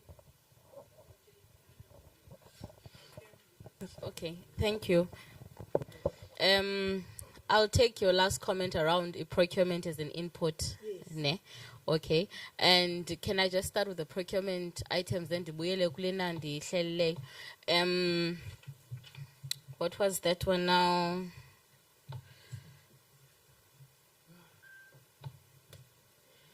Oh, sorry, looks like I didn't. Being your quotations, I can. Okay, here is the process. Above a certain amount, you need to get approval. You should not do RY approval. The reason of procurement is that la quotation when they RY. When you receive the quotation, if the amount is above 25,000, you send it directly to director. Or director will approve it. I think what tells switch is up to 50, ne? Switch up to 50, above 50, above 100, ne? You get your approval. Once you have your approval, you create your RY. RY approval. It's a policy matter, and that's why they send it back to you. Yes, it comes back to you. The question around the house was what processes do we have in place to check his indo? That is part of our process. If we indo, you are telling me you are traveling, and a lot of the people here would have had a lot of backlash from me. As prices is elapsed, what are they based on? How many are these students sharing if they are not sharing? Are you sure about this? Because once you send that quotation to me, it's a high amount. We need to critically analyze the information that's there. So once we do that, we send it back to you either with an approval or for things that you need to reconsider before you can continue with that service. And yes, sometimes it takes a couple of days as it came in. Okay, so that's the process that needs to happen. And it's not about travel car. It's actually quite a few things. So we do a lot of that. I think from a procurement side, there's a lot of inputs that I got, I think, from around the house, which I've noted down. But let me start with the burning issue around debt collections. First of all, Sisi, no one at the university is employed as a debt collector. If you look at the structure, Statutes of Finance, asnayo a debt collector. However, the new structure, the input needs is what we've already also assessed. In our new structure that we have shared with the department here too, we've actually repurposed some positions and added positions so that we have in-house debt collectors. Ne? So that is going to be, if that structure is approved, that's how we are going to go forward. Ne? But let us be honest and say, ne? First of all, no one is employed as a debt collector, and therefore they need to be skilled. So there will need to be training done. In our current processes, what we've done is, students are more comfortable with in-house staff. Ne? We've had students who are called, now I'm going to talk to finance and they come directly to finance. We've also got staff members where we've said, debt below a certain threshold, can you rather go ahead and do it? So they're doing some of the work, but it's actually not part of their processes. But because we see nathi ukuba students are more comfortable coming from the institution, we do go out like that. And then yes, debt collecting collection agencies were appointed. We've got 4. We do report on it every time we report to council. It goes to the finance committee of council, and therefore it's going to council as well. So we do have agencies that we've contacted. But what I did take note of is the concern around fraud, and I think that's a fair fact, which I'll take back in terms of the account to be used going forward. Rather, it does not go to the debt collection agencies and rather go to the institution itself. I take that. I think that's a very positive comment that we can definitely implement. And then the second thing is, as it stands now, like I say, in our structure, we don't have debt collections as a part of our structure. So we do still need to leverage off these companies. But these comments around security of students, those I'll take into consideration for. And that becomes a process matter rather than a policy matter. So it's not going to go into the policy itself, but on our processes going forward. Then the issue on 2 accounts. We did our very best to close off accounts so that we have 1 revenue account, but we had an outcry eMthatha where they said we've got old students who are no longer registered who do pay and bafuna le account in that. But if this is a genuine concern, I'll take it up to the CFO and then we'll see how we can rather have 1 account that we pay into. Okay. I just want to see if I've covered the debt collection. Okay, and then the rest of the comments around when collections take place, I'll take those to the CFO. Those are not matters that I can discuss with yourselves. That one, I'm just going to be a messenger to go forward on. I think the first one was postgrads. Okay, sorry, before I go to that one, I'm anomalies. Sisi, uthethe ndaba ye-will, ne? I'll take that up. I actually was unaware of that, ne? So I just want to say that's one of the inputs that I'm taking forward from here, as well as charging of that. Okay, special cases, we can't have a policy around them. They are included in the new policy. It is section 7 of the policy that on collections that deals with special cases. But the processes, remember we've got, Uzinde alluded to this, we've got a policy and we've got processes. The sitting together and agreeing on the guidelines, the special cases, that is not a policy matter, it's actually a process matter. Isn't those change year to year where you need to reconsider your position from last year?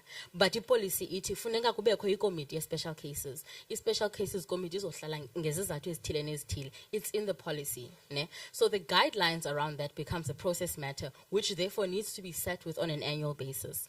And then to answer the question on around special cases and purpose, perhaps there is a misunderstanding between the 2 departments because there does not seem to have been a change as to the purpose around special cases. It is still to grant access. Special cases, what are the parameters of special cases? If you can be considered, you are allowed to register. It is not a payment plan, and that's where I think it debana question and the reason I ask if we're talking about special cases and we're talking about transfer of a budget, SRC it is special cases we will grant you access to the university, and there's a big difference to those 2 things. Now you need to pose a different question therefore to management around the payment of special cases, and in which case prior year debt does not become current year debt. Therefore, if you are owing, special cases is not covering excess based on your prior year, but only on this sitting this year, looking at the factors this year. So special cases differs in that way to a bursary. It is not a bursary. I think we must get that right. It's not a bursary, it's not a scholarship, it's not any payment towards your fees. It is simply to grant you access for that academic year. And my understanding is that there is a payment plan that you agree to once you do special cases. Hence, all these things come on afterwards. But I don't want to open a debate around special cases and access thereon. Policy. Then,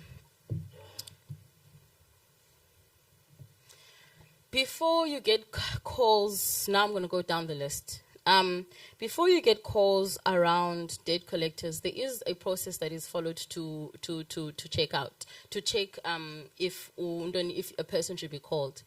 Yes, we do call current year students, because if you've got a payment arrangement, which is in our policies, that you are supposed to pay X by this date, X by that date, then you have defaulted by the end of the year if nothing has been paid towards that. Hence, you are going to get collections. Now, the real question is truly, does a call come to you as a student, or does it go to your parents? We use the number provided as a contact person for that. And that's maybe a different question that then needs to be posed. Again, something maybe that I'll need to address, to take up to Morgan as a comment that came from here. And then, and this is where I was confused. Are we talking about students that are truly post-grad? Because there's a difference between, I think we decided to call them alumni, between a post-grad and someone who is no longer registered. We do look at all those things, because our analytics do tell us, is the student still registered, or is someone a postgrad, etc. I can't answer the question on if you've been funded throughout, what are the charges on your statement, because I need to look at each case. It might be that what pertains to Lazola does not pertain to Zindle and won't pertain to Sisinsiki. So such cases do need to be brought forward so that they can really be reviewed to see what is the problem. Was there some kind of a glitch? Is it something that can be fixed? And sometimes a person might have applied for funding and they did not get a response. They assumed that they were still funded, and those things need to be dealt with on each case that you bring forward. So I can't do a blanket response on that one. I've dealt with who has hired these companies. They have. I think what maybe I will draft is a list of the companies that have been hired for debt collections, so that we can share it with students, so that if someone who calls you is not from any of these companies, you know that it's not legitimate. But also please tell students that they do have the option of not paying through to that company. They can freely tell that debt collections agency that I won't pay you, I will pay the university. We actually do get a report from our collectors that says, I contacted Ulazola, they said they would pay through the university, and then we track that kind of information. So we do get those responses as well. Application fees. He is correct in that we used to pay application fees. They were not 100 rand. When we went digital, the question was, what do we set our fees as application fees? So whether you digitize or you pay for a paper submission, fact remains is that there's administration around that. Okay, so we still consider the 100 rand to be an administration fee. Now, my understanding was that we've been collecting this application fee money. So it is news to me that someone would say that, no, we are only charging now. In my financial statements, I seem to recall that there is application fees that are paid annually. Since we went digital, the fees have gone down to 100 rand. The question is, should we review that? And that's a question for the Registrar's Office and Finance to discuss, and I can take it up to Urej to discuss that further. But I know that there's been an application fee. The question around special cases, can we have exceptional cases? Niyahlala, and you are privy to the guidelines under special cases. That is not something that I can respond to at this point. That is something that I think you should be dealing with when you sit for special case guidelines and discuss with management. Remember, special cases go as far as council, and council has to approve those guidelines. So sometimes even the provisions that management might put forward is not the viewpoint of the council, and things can get adjusted at that level. But by all means, any exceptions that you want to discuss can sit for that meeting. I took note of the bursaries and I've taken that as a comment rather than as a question directed to me to share. MIP increases. I know this is always a difficult one annually. There was a comment as well as a question. Why does the MIP increase? The university is funded through fees as well as through the government grant. Okay, I'm sure you're well aware of that. The fees that the university gets are actually less than what the government grant we receive from the government grants, although they're almost on par. And the current status is that we're not getting any recoveries from the government grants is increasing, but probably not at the same level, whereas the costs of tuition are. Costs of the services that are provided are increasing in the institution. It's impossible to keep fees stagnant or at the same rate. And the MIP, I've once shared before that the MIP, the reason it's required is we also need running costs at the beginning of the year. When lecturers start, when we need to pay for services beginning of the year, inclusive of any of the residences. Remember, we don't get any upfront payments from NSS or the government grant. So there's a lot of running costs that needs to be captured beginning of the year.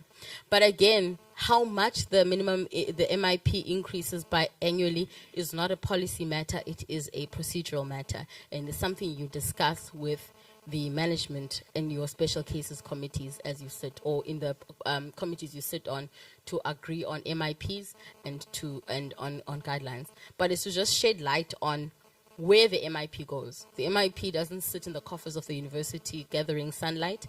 Unfortunately, we do use it towards our running costs, or rather, fortunately. Okay. Again, the note on MIP for SRC, I've taken it as an input rather than a question. Account number.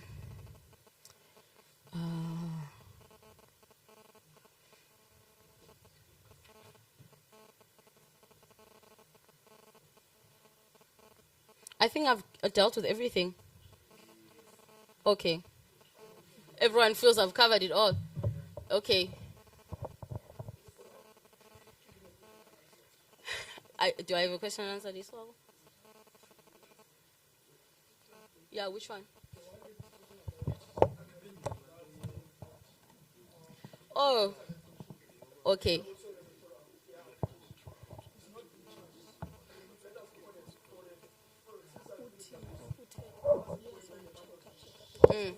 Okay. All right. Then I'll take it up, that one. I'll follow up on that one, the charging of the application fees. That one I'll take it up. Even, okay, the matter on academic results, again, not a matter I can stand here and respond to. Ne? So again, it's one of those matters I have to take up to management. And the CFO Naye, he works with the EMC in order for us to get responses on those. So I can't respond on e-certificates, although I've noted it as one of the items. Is this something I've left out? Yeah, my hand has been up. No, I want to first check. Okay. Where's our questions? First round. Are these hands for anything I left out? No. Okay. Zandle zintsha. Okay.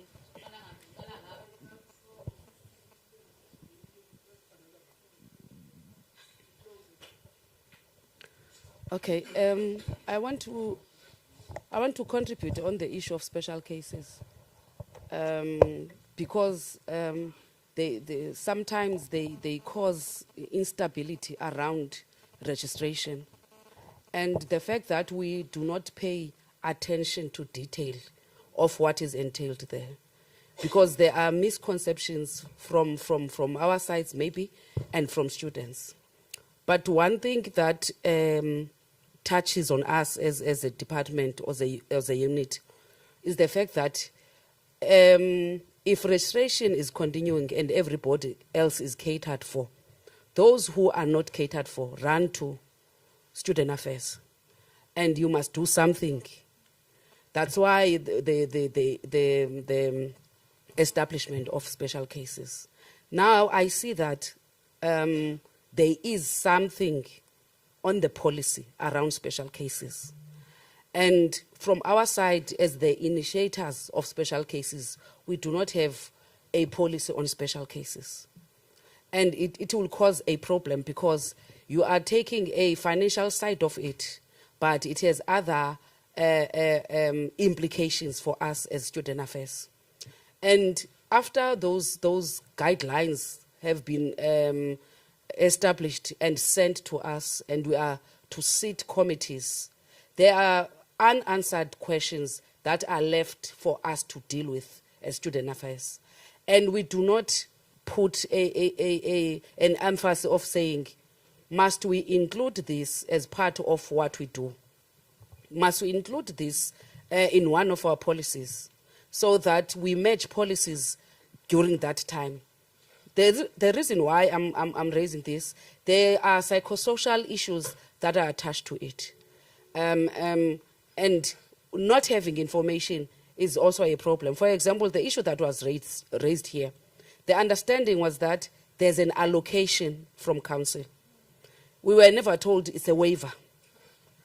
So when we are there negotiating with students, according to us, we are negotiating on an allocation.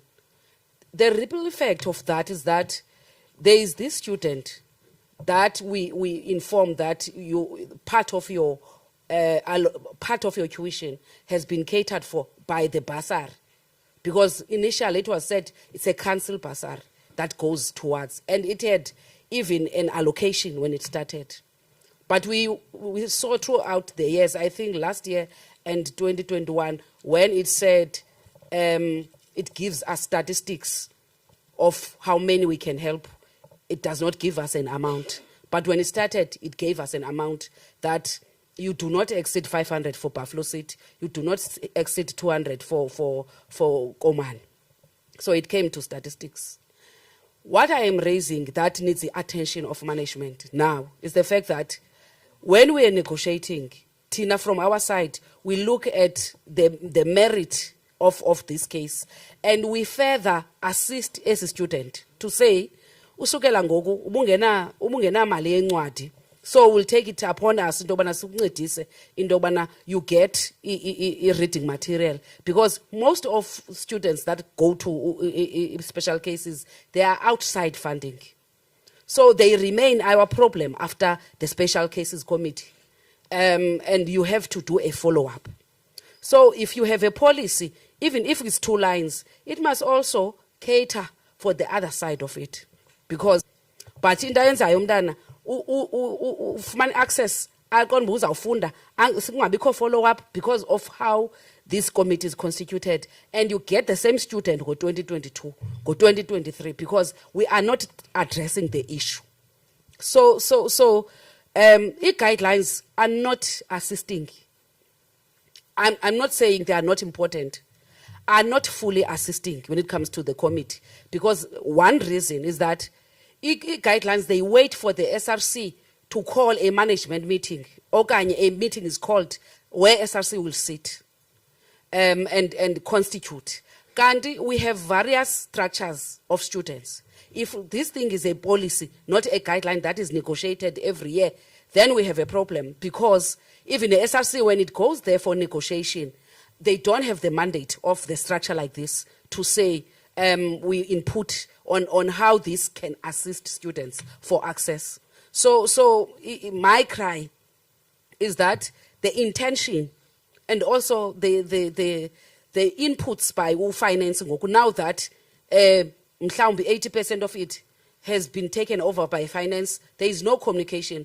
And as these people from the department, student affairs, we are sandwiched between students and not getting what they think they are supposed to get from us, and finance saying to us, you don't have a role to play here once you are part of a committee. So we are rendered polite, but kasi finish into yobana we are not adding value to a process that we initiated. Thank you.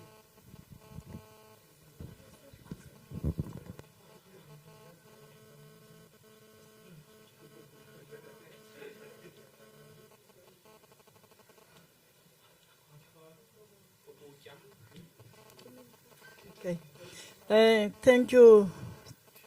Thank you, Titi. I'm partially covered because I was having a follow-up question on the issue of special cases, as one of the department who initiated that process of special cases, but I'm covered with the latter speaker. I will come up with something else, Lazola. Maybe you are the one who can be able to answer it, as much as you didn't touch on it. But now that we are talking about the finance policies, the issue of the funeral cover for students. Maybe some of the students will also articulate on the question that I want to raise. In terms of payment, the period of payment, in fact, whereby there's a student who passed away, then for us as student affairs, we will do all the relevant part for submitting all the relevant documents. But when we are doing a follow-up, because when we started this policy, funeral policy, we were not just doing it for the sake of doing it, because there were problems that we've managed to identify as people that used to accompany our students when there's a student death. We have to go to their homes and find out the problems that the parents that are facing up with, out of the money that they are paying, because there are times whereby we are being asked by finance that are their parents paying the premiums as if this is a funeral policy. The students, they are paying that 180. Yes, we can say that as student affairs, it is a premium because it's being deducted from their account or from their fees. So I think it will be wise for the finance department, once you received all the relevant documents, because this document, immediately we received that there is a student who passed away. As student affairs, we are doing all our work as to say that we informed the family and we submitted all the relevant documents. But it's no longer saving that, because that money the family will receive at a later stage after the funeral, of which that was not the purpose of that funeral cover. So I also want to request your department at least to prioritize that area, because now we're coming from areas as disadvantaged. So I'm so wish that finance on time immediately, but you will find out finance department I'm so wish that you can come up with a strategy immediately that money is coming from risk ni release. Thank you. Okay, who's next? We close. Oh, the last one is Tukis. Siyavala elanchini.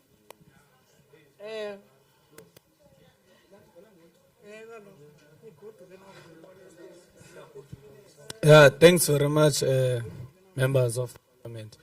I have a clarity now. On the issue of bursaries that are awarded to students or to institution. Because as the SRC, there is no transparency between the university or the side of finance, because we only see economic to say that students must go to bursary offices and carry this particular document. There is no information to say that maybe this seat allocated this amount to the university, so students must apply. I feel like maybe somehow you just collect those details so that you can send to SETA to say that these are students that are owing. I think now SRC must be involved. We need transparency, because it might happen you took details of students and sent to someone who donated the money, whereas the money is not going to benefit students.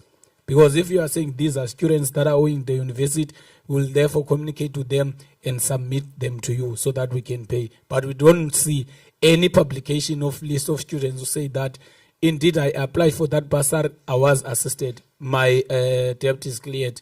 So we need that transparency so that even students can see I was owing this much, then this was much that was cleared by the Office of Finance. Because really we don't know.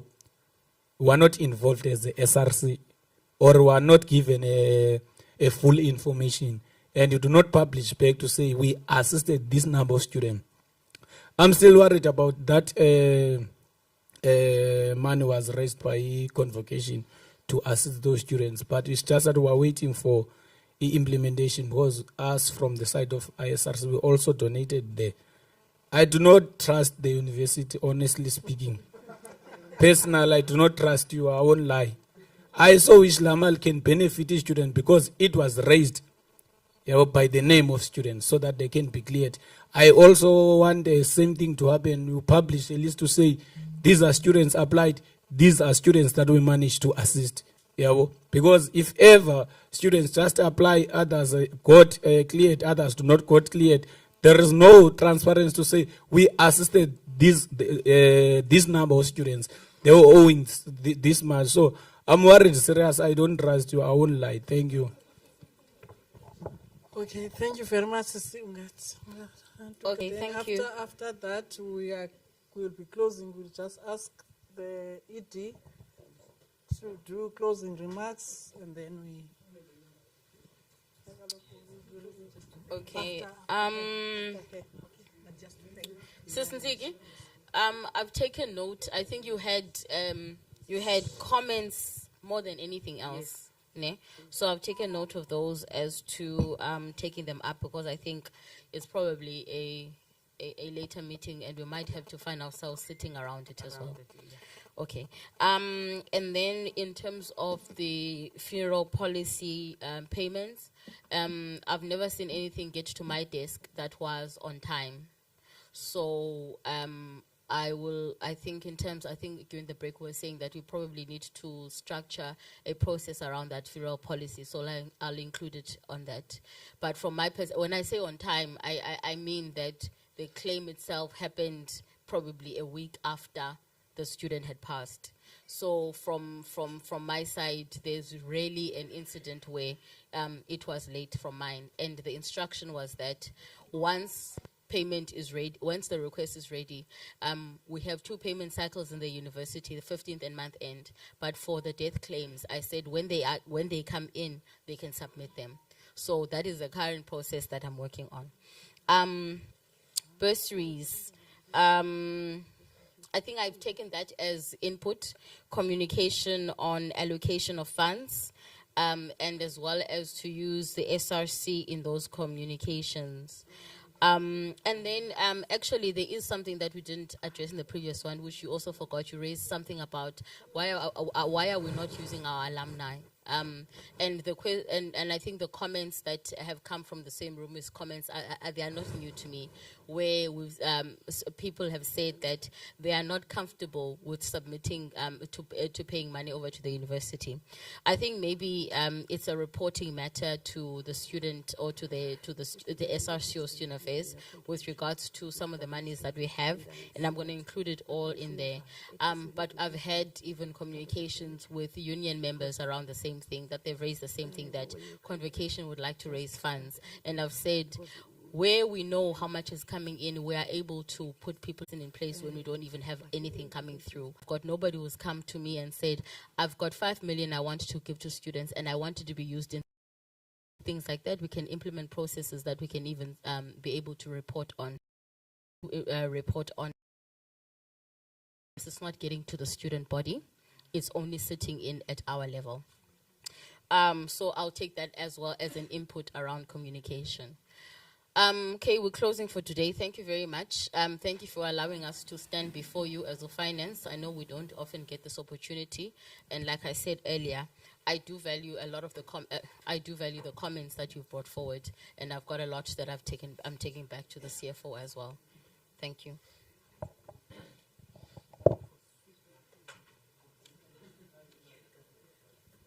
Oh, thank you very much, Finance Department, and also for availing yourselves, whether it was as we requested you yesterday to come face to face,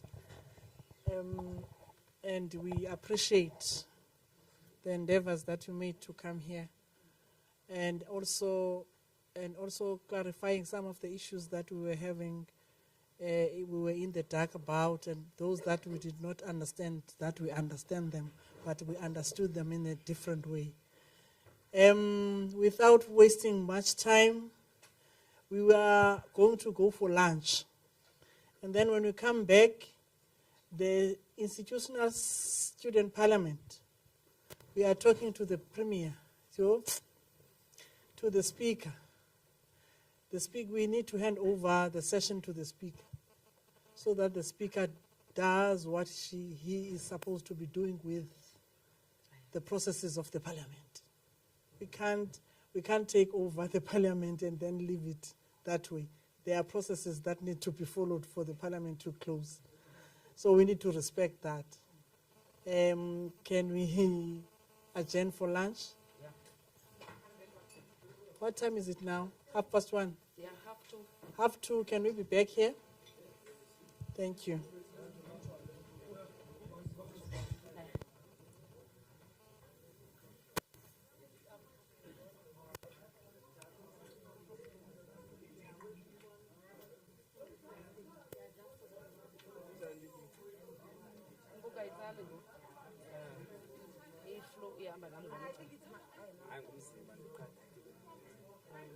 I think nami ngumzimba ngokuba ukhumbula emthatha. Oh, ukhumbula ndawo nemthatha.